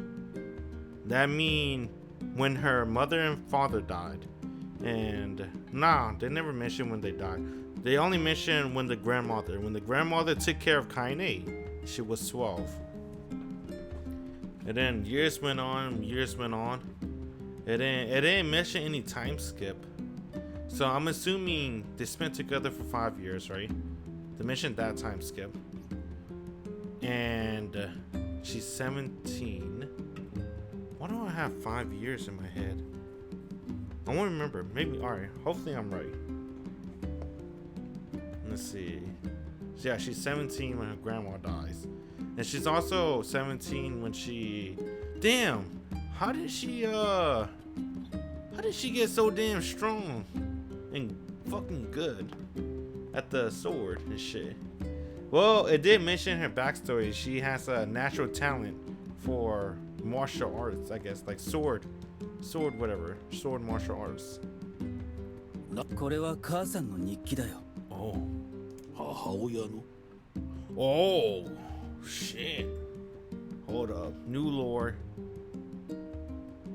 ああ、国門病にかかって俺が小さい頃に死んでしまったんだ。 Damn. すまん。悪いことを聞いてしまったな。いや、いいんだ。もう顔もおぼろげにしか思い出せないしな。 Damn, we can't even remember her face. He's 21. When it was part 1 in the game, he was 16. So his mother gotta died probably really early age. これは唯一残った母さんの形見なんだよ。これを読むと頭の隅にある家族の記憶がかすかに蘇るんだ。そうか。だけど最後の数日間の日記には奇妙なメッセージが数行書かれているんだ。奇妙なメッセージ。ああ。それは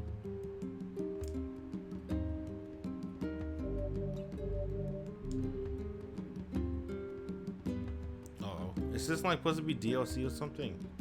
I hope not. おい。聞こえておらんのか。 Oh shit. Hey! Isn't this お the... い。何をほうけているのだ、お主。すまん。何か夢を見ていたような。立ったまま寝るとは器用なやつだな。 God damn, now I gotta 行く look ぞ it up.。あの扉だ。ああ、行くか。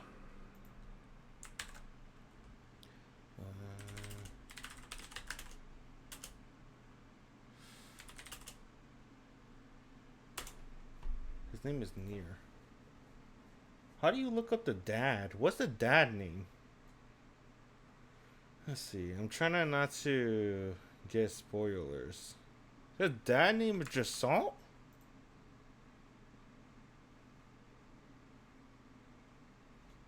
Damn it, that was spoilers. God damn it. Oh. Who the fuck just saw me anyway?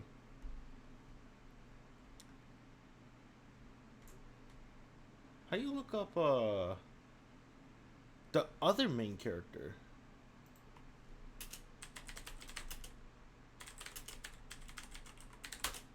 I was gonna put the American main character.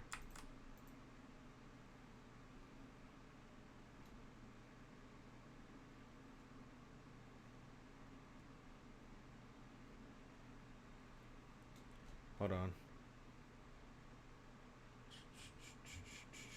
Damn, I have to go pee too. It's fine. This is really hard. How you do NieR Dad? Trying to not read to avoid spoilers. So I'm like skimming. There we go. Father. Okay. Oh shit. Whoa. Damn. What? Isn't that weird? Hold on. Okay. So I'm gonna have that up too. I'm gonna put this so you won't see any spoilers too. But okay, this is what I'm looking at. So this is Oni-chan. Right? NieR Replicant, original main character. Oni-chan. 44. 15 Nightmare. This is DLC. We're doing DLC. Because I remember someone told me 15 Nightmare was DLC. So he's 44 years old. Oni-chan was 16 in Act 1. 21 in Act 2, what we just saw. This is 44-year-old Oni-chan. And NieR Father, look at him. Right? He looks just like... What the fuck are you doing? Where did your head go? Oh. Right there. Doesn't that look familiar? Right.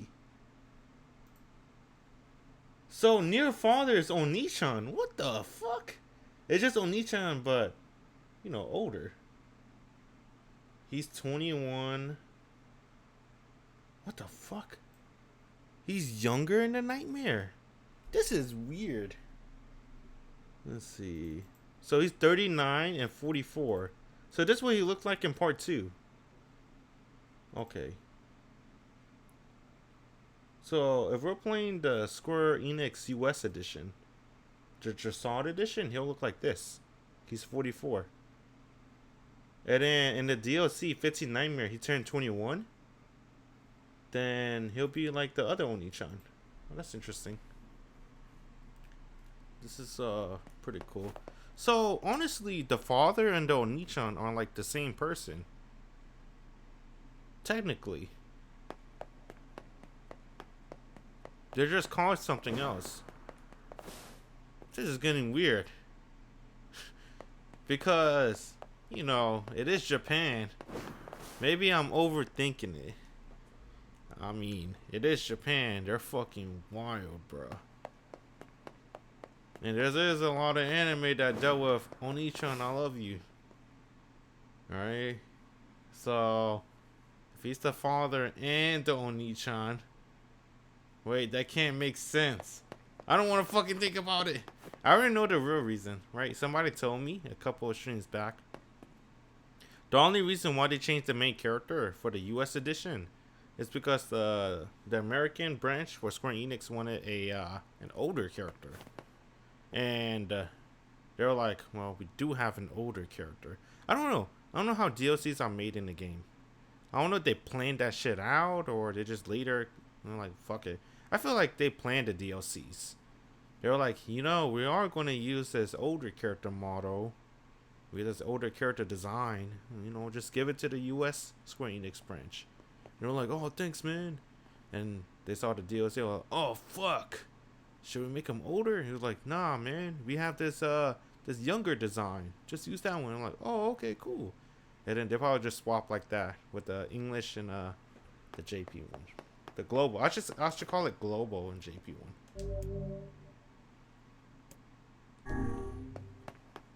No, let's not do that yet. That's DLC though. We do DLC, you know, last. Let's not do it now. Chick. Whoa, this is new. just make little trips and follows me around, and it's just the cutest thing ever. You know, when she said chick, I was thinking Kaine. But then I saw cute. I'm like, oh wait, can't be. どうした？何か夢を見ていたような。ああ、わかる。 This is weird. 俺もこの日記を読ん Holy で fuck, そん I な don't 気持 want to ちに think なっ about た。 it. Wait a minute, that's his mom diary.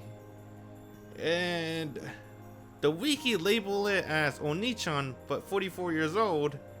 And then it's because of the US branch name him, that's the dad. And now I'm thinking, wait a minute. Wait a fucking minute. And then I gotta remember, wait a minute, they're not humans. I don't want to think he'd think of Yonah like that. But it is Japan. There might be like a weird generation though. Man, I don't want to think. Nah, fuck it. Don't think. Just, alright, I remember the information they brought me. You know what? Cool information. Fuck it.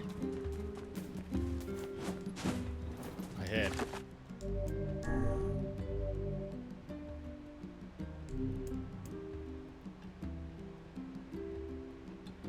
Oh, fuck! I fucked up!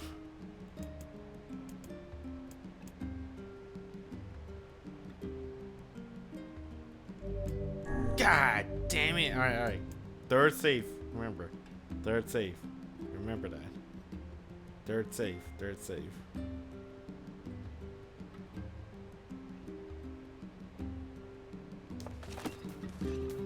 Okay. And to embrace. I got killer now. It might change this time. Oh. こんにちは。よ Yo. 意外だな。もう声をかけてもらえないかと思ってた。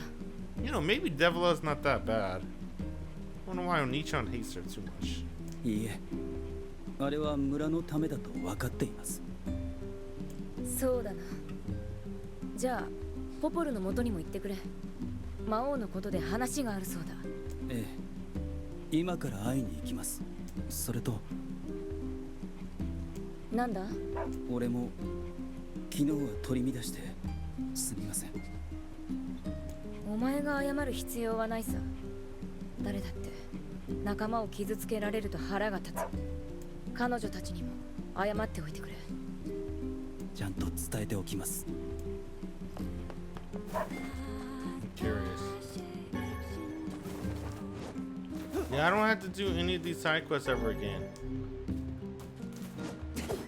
I could do the moon one. Do I want to? It uses real time.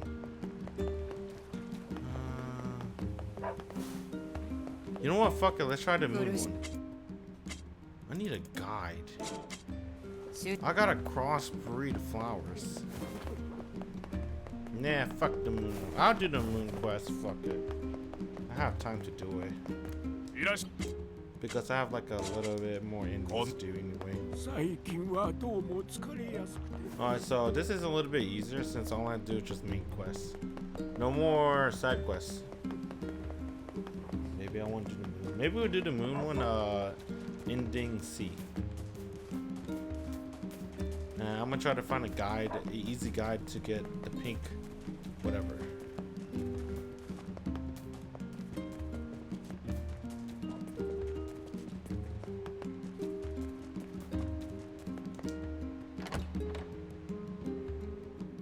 Damn, that took a lot out of me. Oof. Talking about reading.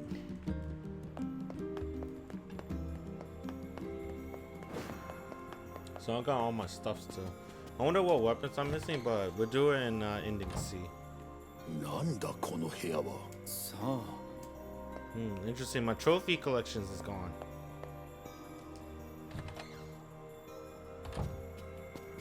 Boom, boom, boom, boom.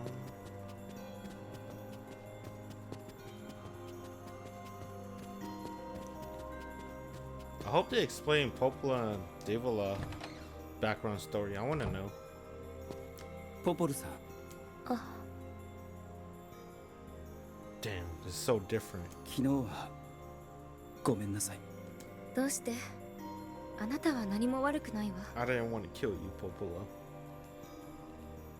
でもポポルさんたちも悪くない。 Damn, Oni-chan can never hates her too. 村のみんなのためなのに辛く当たってしまった。優しいのね。ありがとう。気にしないで。そういえば何か話があるとか聞いたのだが。 I wonder if Popola sees him as a son. I don't know why. I always feel like that. ええ。石の神殿があったでしょ。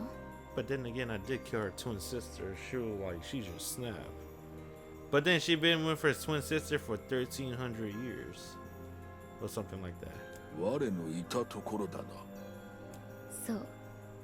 魔王の居所はそことつながっているらしいの。東大元暮らしか。でもあそこに渡る橋は通れなくなってるんじゃ。船で行けばいいわ。船？ようやく交易用の水路が整備されたの。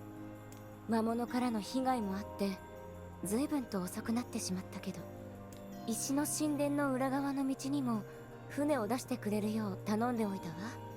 船頭さんに言えば無料で使わせてくれるはずよ。これで町の間の移動も楽になると思うんだけれど。ありがとうございます。 I miss her. I'm not gonna lie. I don't want to kill you, Popola. ポポルさんにはお世話になりっぱなしだよ。 Her voice is so gentle, man. 本当に感謝してる。 Damn. Is that guilt? She know what she's doing. She's leading him to, you know, the mall. じゃあ行ってきます。 I feel like 気 she's をつけて guilty. ね。本当に気をつけて。 Yeah, I feel like she feels guilty about this. Devila know what she has to do, but Popola feels a little bit guilty of what she's doing. That's how I see it. Hey, fuck your dad. お兄ちゃん、 You better be sorry.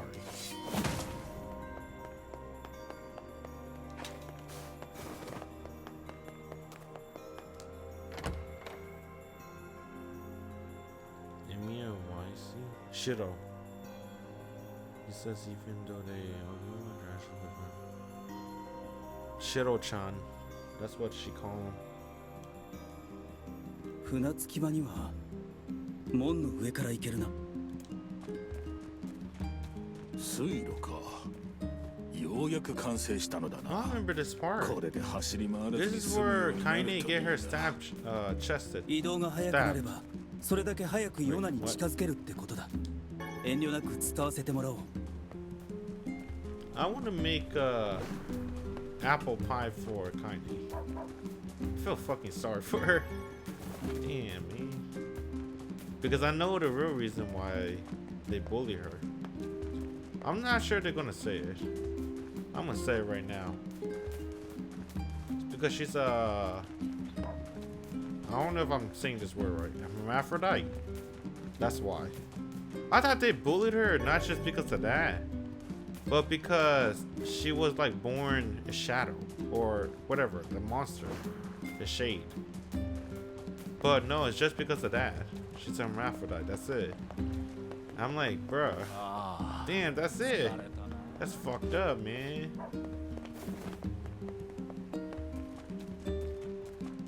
I like the headcanon in my head where they bullied her because she was a shade. But now that I know the truth, damn, bruh. She didn't deserve any of that. She could have led a different life. A way different life. But then you would never met Kaine.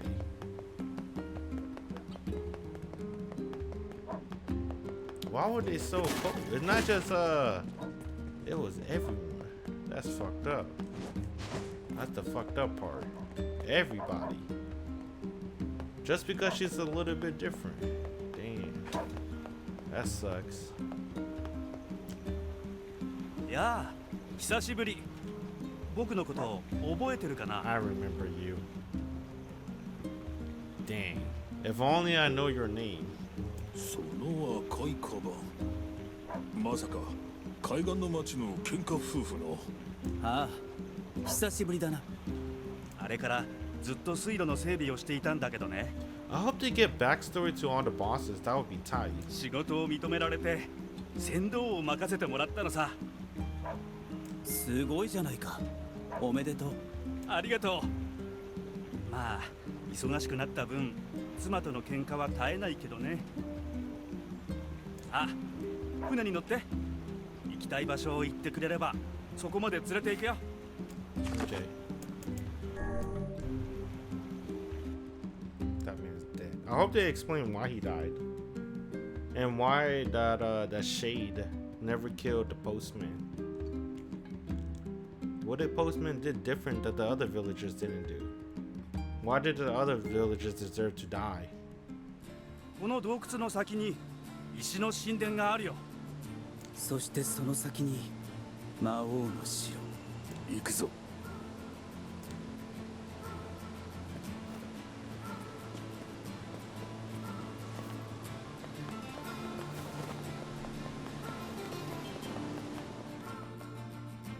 The mailbox empty today. I hope I get a letter from Emily tomorrow.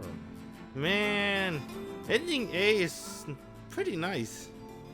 If you just care about Imoto-san. Oh shit! Hold up, more lore.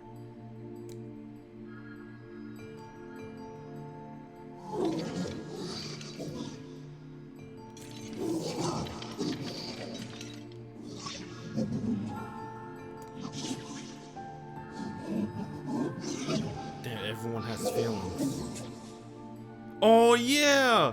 Everyone used to be human. These are humans, bruh. We're killing people.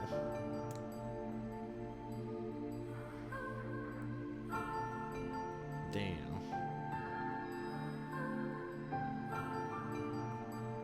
Even that shade that took over Kaine is human. Or he used to be. He's probably a psychopath in his original life.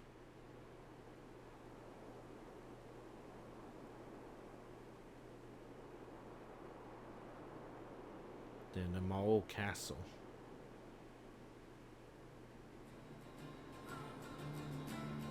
Okay. Let's see Kaine. Damn, bruh. Fuck. Pain. Ah. Why does my heart hurt? Damn, Kaine. You look good with the flower. She never. Damn, this makes me want to look at the VODs. Make me want to look at Kaine's face. Did she always have that flower? Because remember, she didn't want to wear her grandma flower because she feel tainted, corrupted. She's a monster now. But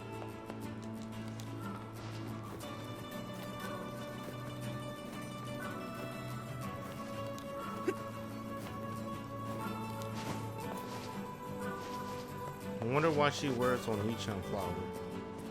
Maybe she came to accept. I don't know.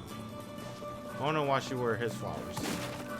Damn, I kind of want to look. I'll look after the stream. I'm gonna look at one of my past videos. I know I took a screenshot of Kaine. Actually, I did. I remember I took a screenshot of Kaine for one of the covers and stuff. Let's see. Actually, I'm gonna add it on stream. Let's call it image 10,000. Go to part 11. No, YouTube. Where is it? NieR Replicant.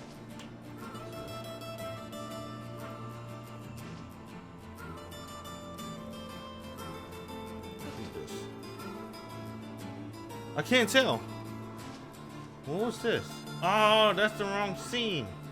That was when she woke up. Let me see. Yeah, that's what it was.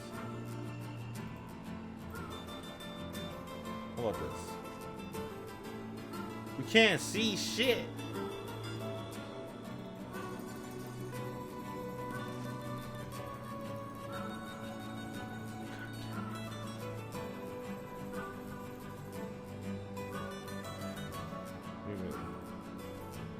Fuck it. Hold up. I have to know. I'm too fucking curious now. Let's go to... This is when we first meet Kaine, right?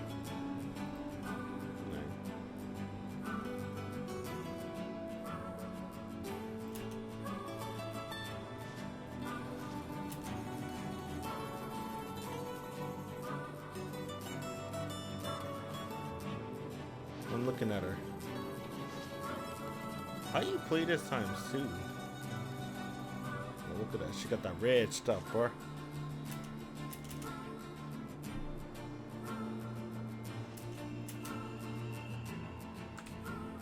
Alright, this is a good enough picture.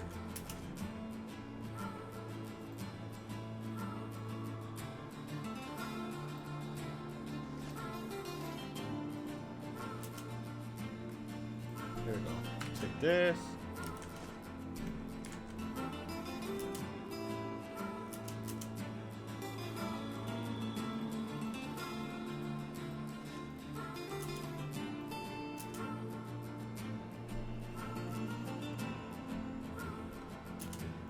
Take this. There we go. Okay, I think that's good enough. Now, how do I show this on stream? I think it's add window capture, right? This. Hey, see? She doesn't have a flower, dude. No flower on site. Right. And this is when we first met Kaine. So that's when we first met Kaine. And now, I don't have to say that. Say more.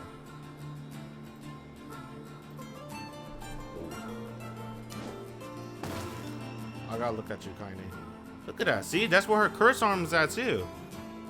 Damn, maybe she changed. I wonder why she changed. They're probably gonna explain it.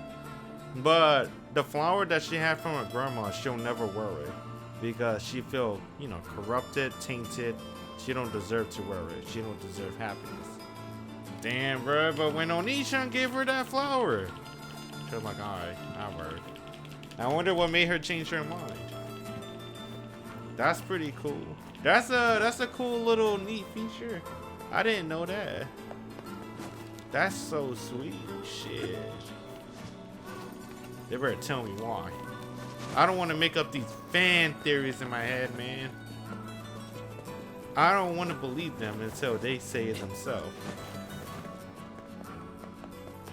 For now, I'm just gonna go with that the fan theory. The reason I think she wore the flower when Oni-chan gave it to her is because I don't know. I don't know if she even likes it, to be honest. It's really hard to tell Kaine.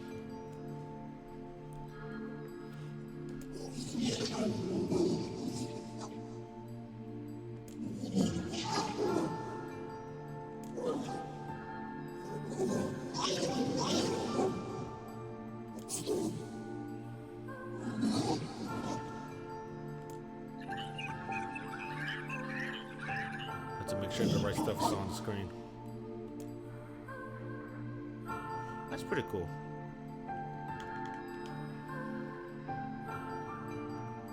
This is definitely worth $60. I'm not gonna lie. Even though I'm like almost halfway. I'm not even halfway through the game. Almost halfway. It's definitely worth it. It's a little cool feature. Oh, Tyrant. Tyrion.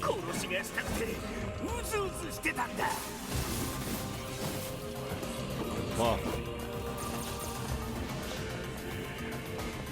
If you want to watch Batman vs Superman, because the first 15 minutes of Justice League was confusing. It's probably the best move.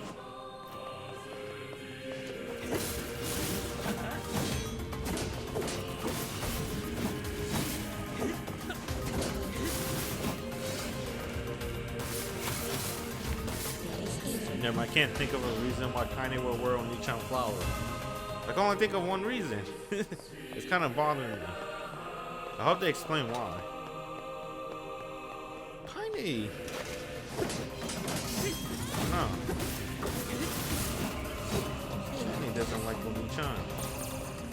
Maybe as a friend. That would make sense too. She never had a real friend before. Maybe, I don't know. Fuck.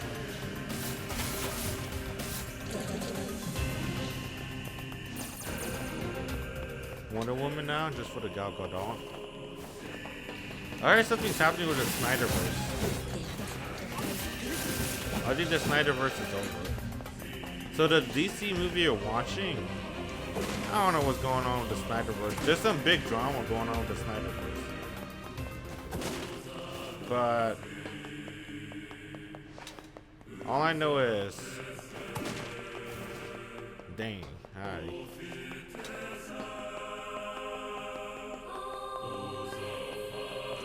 I don't know what the hell Warner Bros are doing, bro.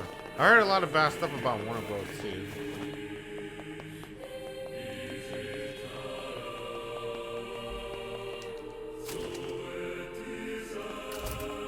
Oh dang, they never got rid of this puzzle. Gotta do this puzzle again. New Game Plus.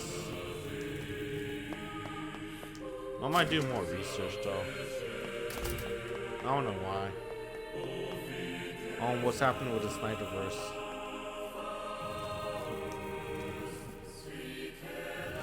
I heard the Justice League movie. I don't know. That one's called the Snyder's Cut, right?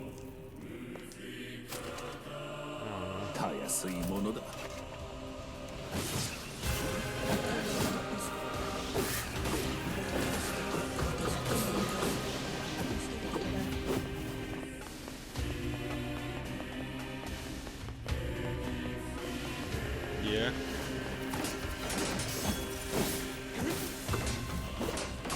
I heard they changed directors like part through the movie.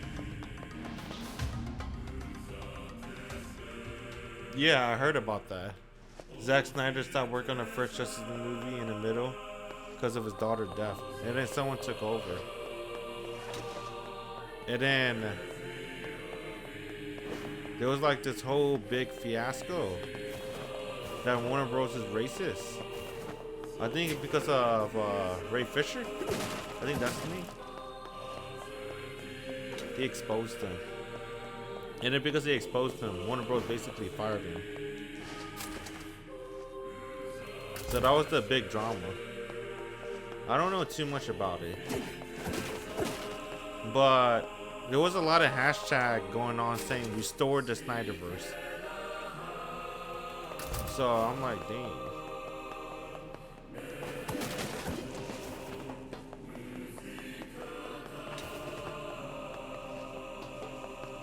So I don't know what they're gonna do with DC. I don't know what Warner Bros. Is gonna do with DC. And I don't know, man. Damn, Warner Bros. Damn. That's all I'm gonna say.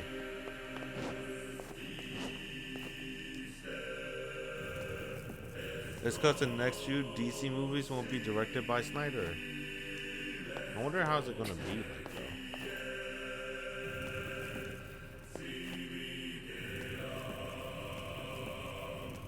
So now the DC universe is gonna be kind of weird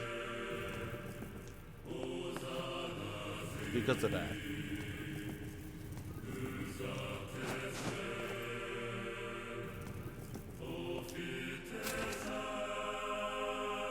I like DC, honestly. DC got some cool villains. I don't know if I like I think I like Marvel heroes more, but I like DC villains more. I think that's how it goes for me.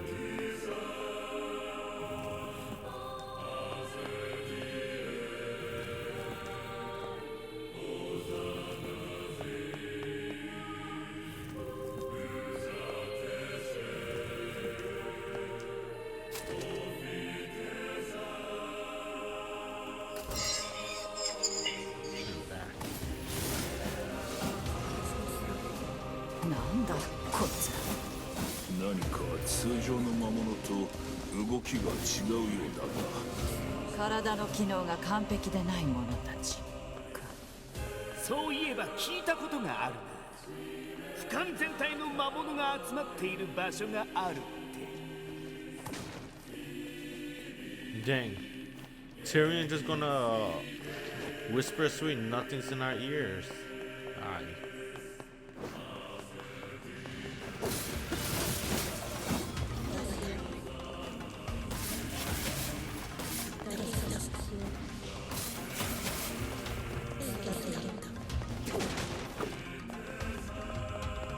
Excuse me.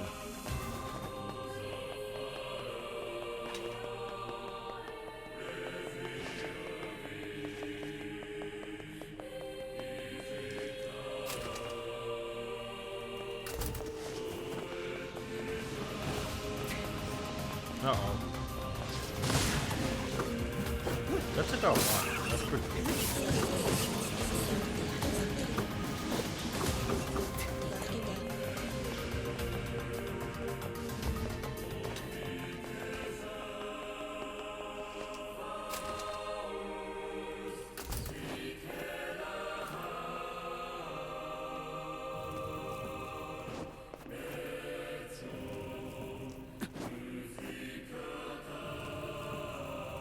I think you just need it like right here.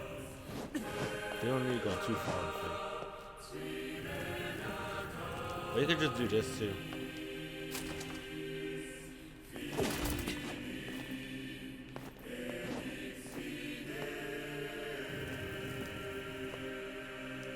Dang, you gotta go all the way? Alright. No problem.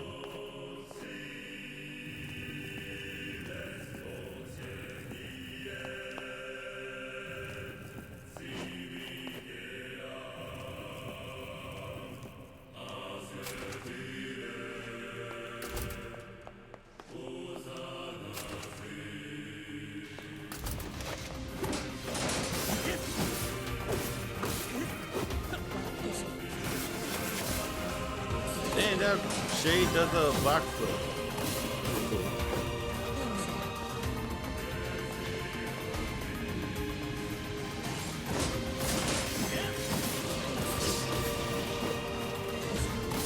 Dang, this little munchkin.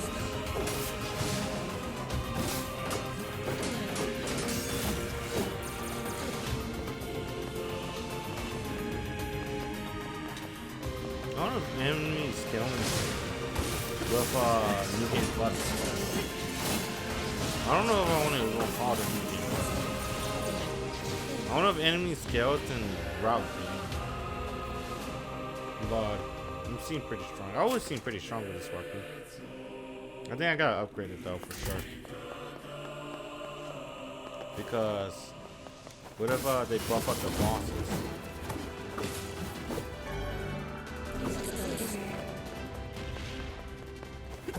Dang, that dude hit me, my life didn't drain. Yeah, I might be too buff. I don't think enemy skeleton route B.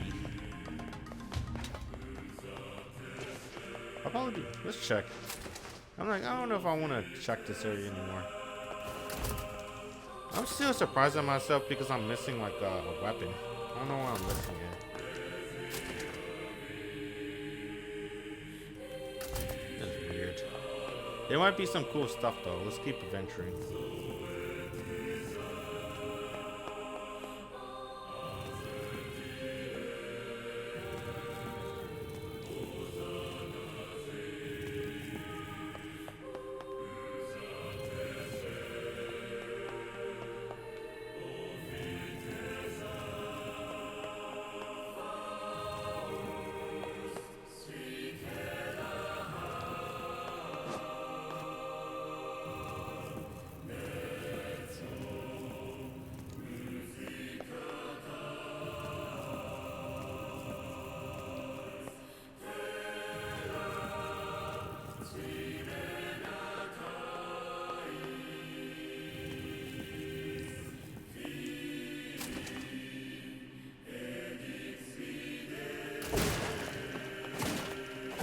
Dang, nothing but medical herbs.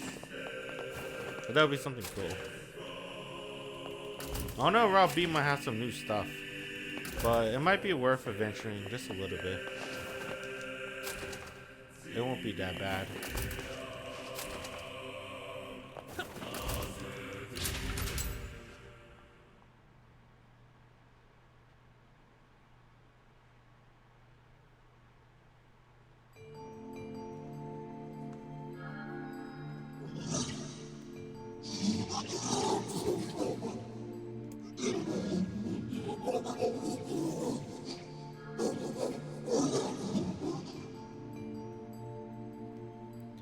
betrayed you.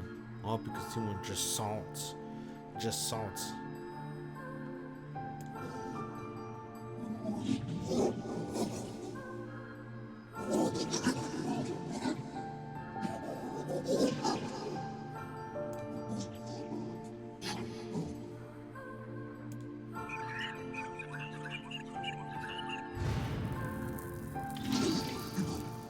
Damn, I'm gonna kill him.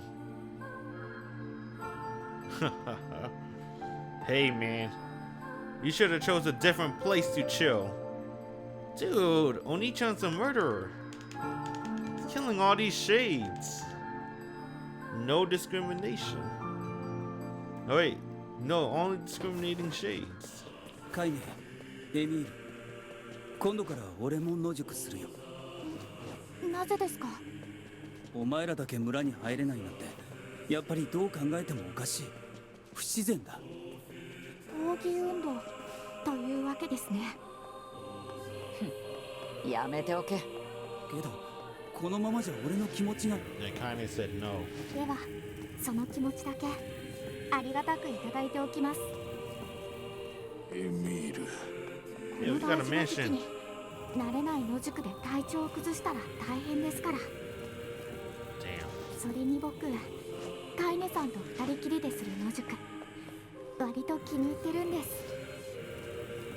す。そういうことだ。邪魔するな。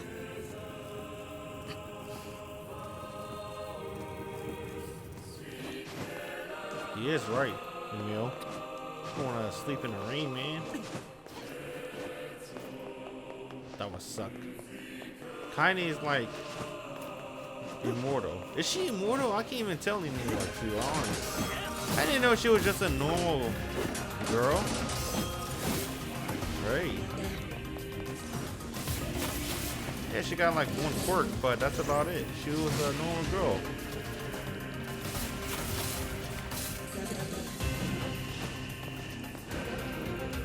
I didn't mind when she got, you know, stabbed and shit. Cause I was like, ah, she'd be fine. She's like immortal. Damn, I'm a fool. I feel so sorry for her.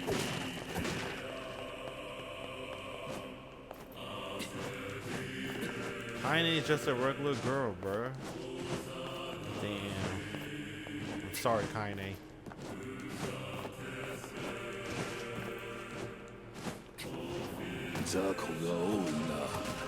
Get you so. Kick him aside.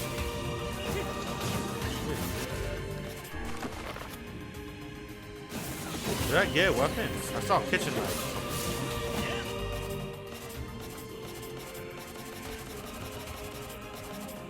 That's a weird kitchen knife.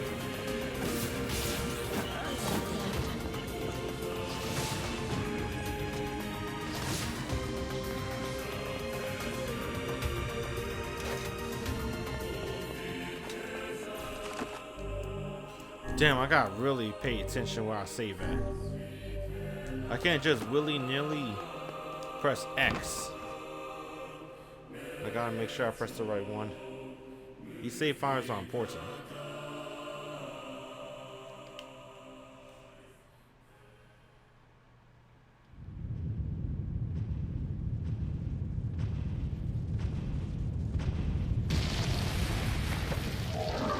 This guy? Looks like he was just chilling.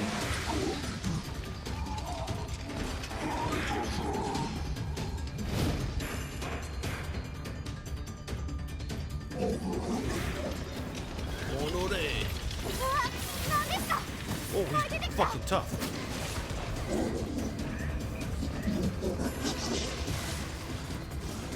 魔物は光に当たると知るぞ。おびき寄せろ。 Killed them all. さすがはザコ。たやすいもの。あの石像がボスだ。皆を操ってるぞ。 Kill all the little ones.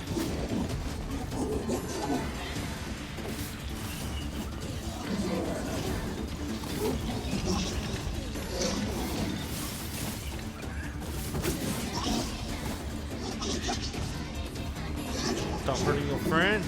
It makes me want to hurt them more. 泣かせるね。笑わせるね。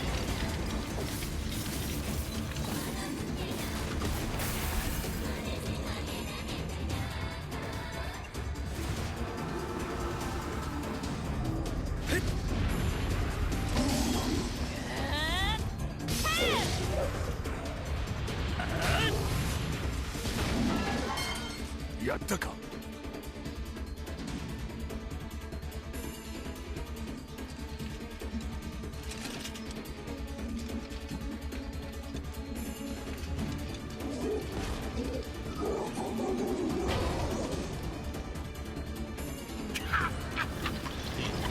しぶといね。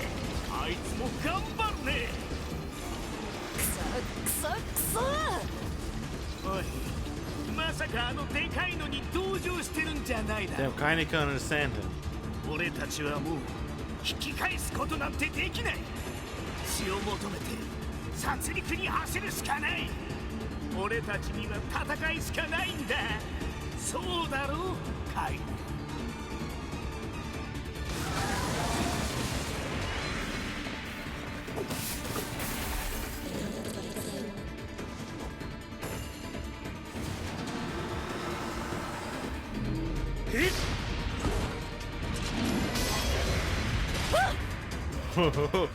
Fuck.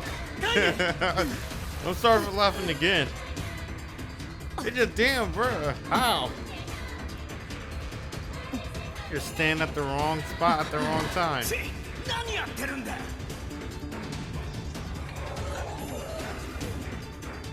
カイネさん。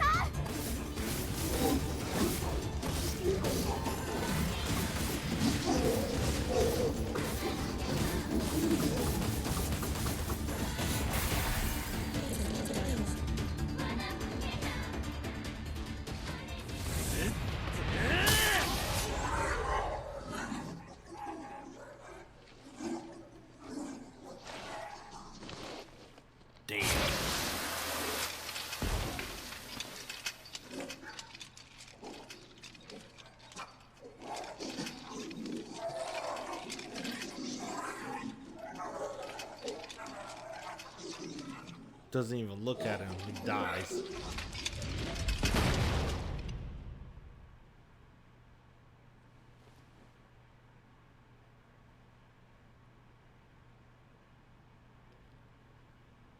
大丈夫か、カイネ。今傷の手当てを。この傷はもはや。ダメです。カイネさん。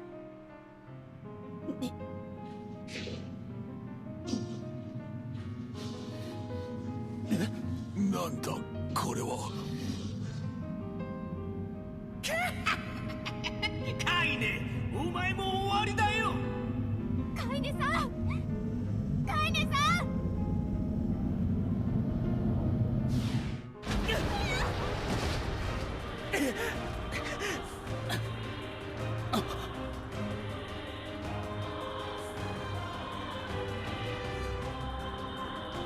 Dang, this shade is hella strong.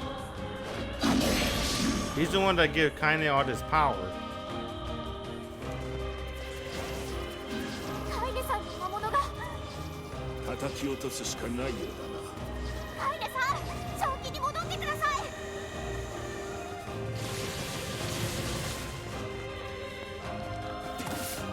カイネさん、お願い。戻っ。I think I might have went too fast.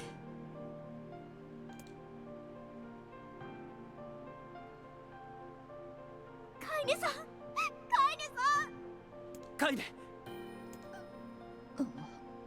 私は力を抑えることができなかった。もうお前たちとずっと一緒にいますよ、僕は。また魔物化したら今みたいに止めます。何度だって何度だって止めます。何度だってカイネさんに戻ってきてもらいます。僕、カイネさんがいるから野宿も本当に楽しかったんです。カイネさんが褒めてくれるからこんな姿でも生きていられるんです。僕、本当はとても弱いけどカイネさんといれば強くなれるんです。頼ってばかりの僕だけどカイネさんの仲間なんです。勝手に去らないでください。泣くな、エミール。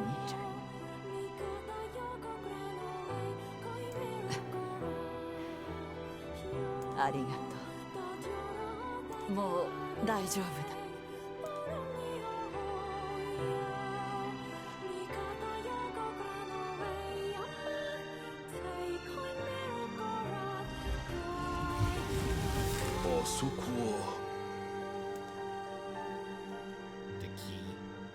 So that was like Kaine's second time experiencing death. And her second time being saved by the shade.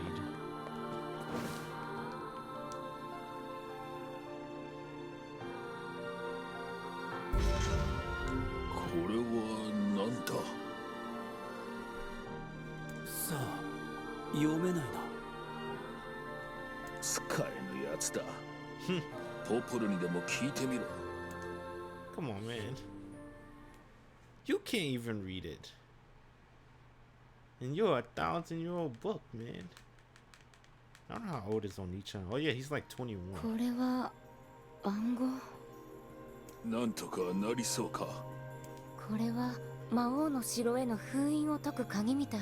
I wonder if she's pretending like she don't know. It's hard to tell. ちょっとこれを見てもらえる？わかる範囲の言葉を書いてみたの。手に入ったのは石の守護神という部分の石片。石の神殿にあったことを考えると、ここの石片の言葉に何か意味があると思う。 Sacrifice. Tree, Lotus Rivers. あと4つの石片がはまりそうな場所があるんだけれど、NieR、機械の断り、記憶する木、忠誠のケルベロス。このうち機械の断りは多分ロボット山を示していて、記憶する木は神話の森かしら。あとの2つ、NieR、忠誠のケルベロスは何のことを言っているのか。なるほどな。ん？各地点のでかい魔物を倒して順番に言葉を埋めていけばいいわけだ。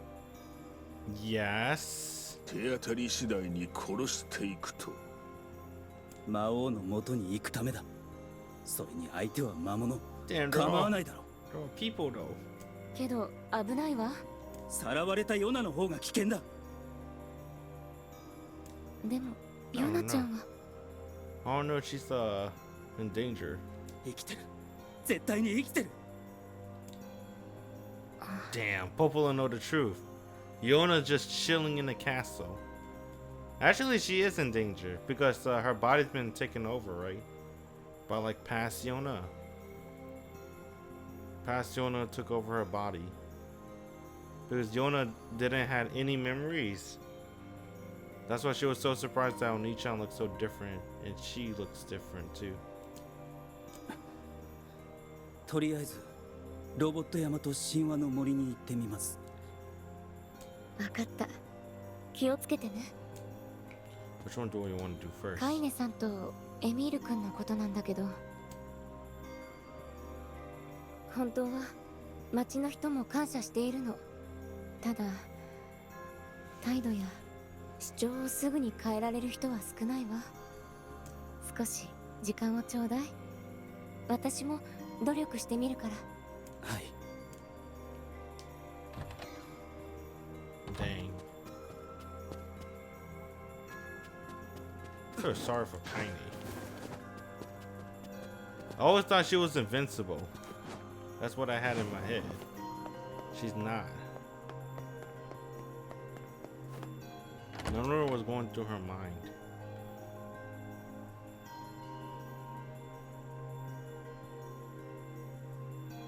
She only act tough. That's just a front. Let's do more for the Force of the Myth first. That one's the easiest one. ポポルさんが神話の森に何かありそうだと言っていた I'm な。 gonna keep it same as my last playthrough. あのやかましい連中の村か。気がめいるな。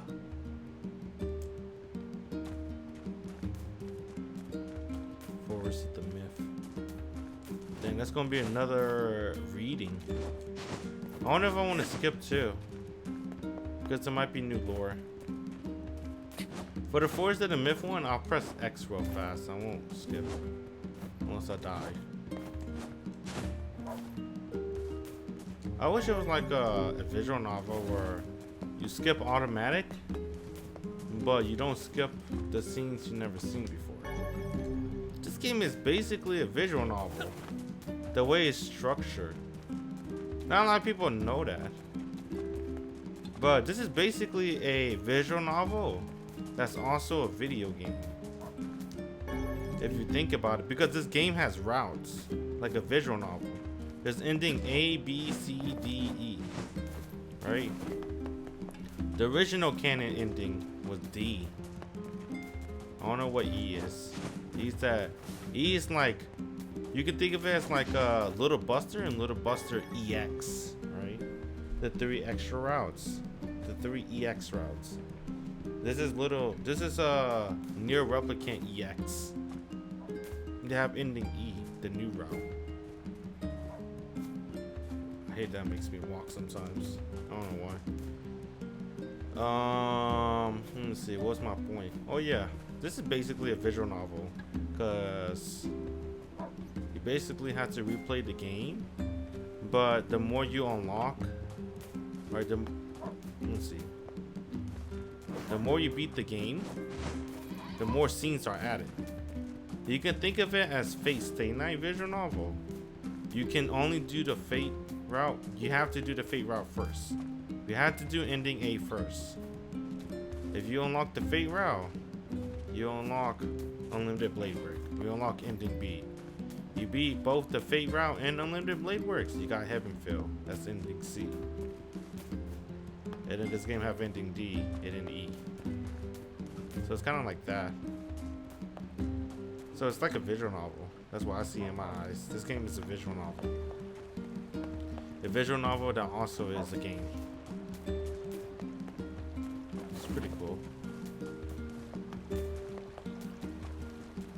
I remember a long time ago, or maybe it's just my head canon. That shit happens a lot. I don't know what I heard that from, or I'm just making it up in my head. But they always describe NieR Replicant or NieR as a game that has like basically everything. It is kind of like everything. It's like a visual novel, an action game, a puzzle game. It's a stretch to call that a horror. Emil Mansion a horror, or the ship thingy. I guess you can, but that's a stretch. It's a bullet hell or shooter is what you want to call it. Alright. Some other stuff. This game's pretty cool. Basically just mix up a lot of stuff together. あらあら、元気。そっとして This old lady crazy. But anyway, it's getting late. Let's do here. Save file. And bruh. 12:20 a.m. I'm gonna call it a day. I'm pretty tired. Because the next, I will keep playing, but the next area is Forest of the Myth. It's gonna be more reading. So I gotta build up my mental energy and my breath again. So I'll just call it a day here. We'll continue playthrough B next time. Appreciate everyone that stopped by. It's been cool. Have a good night. All right, later. Bye.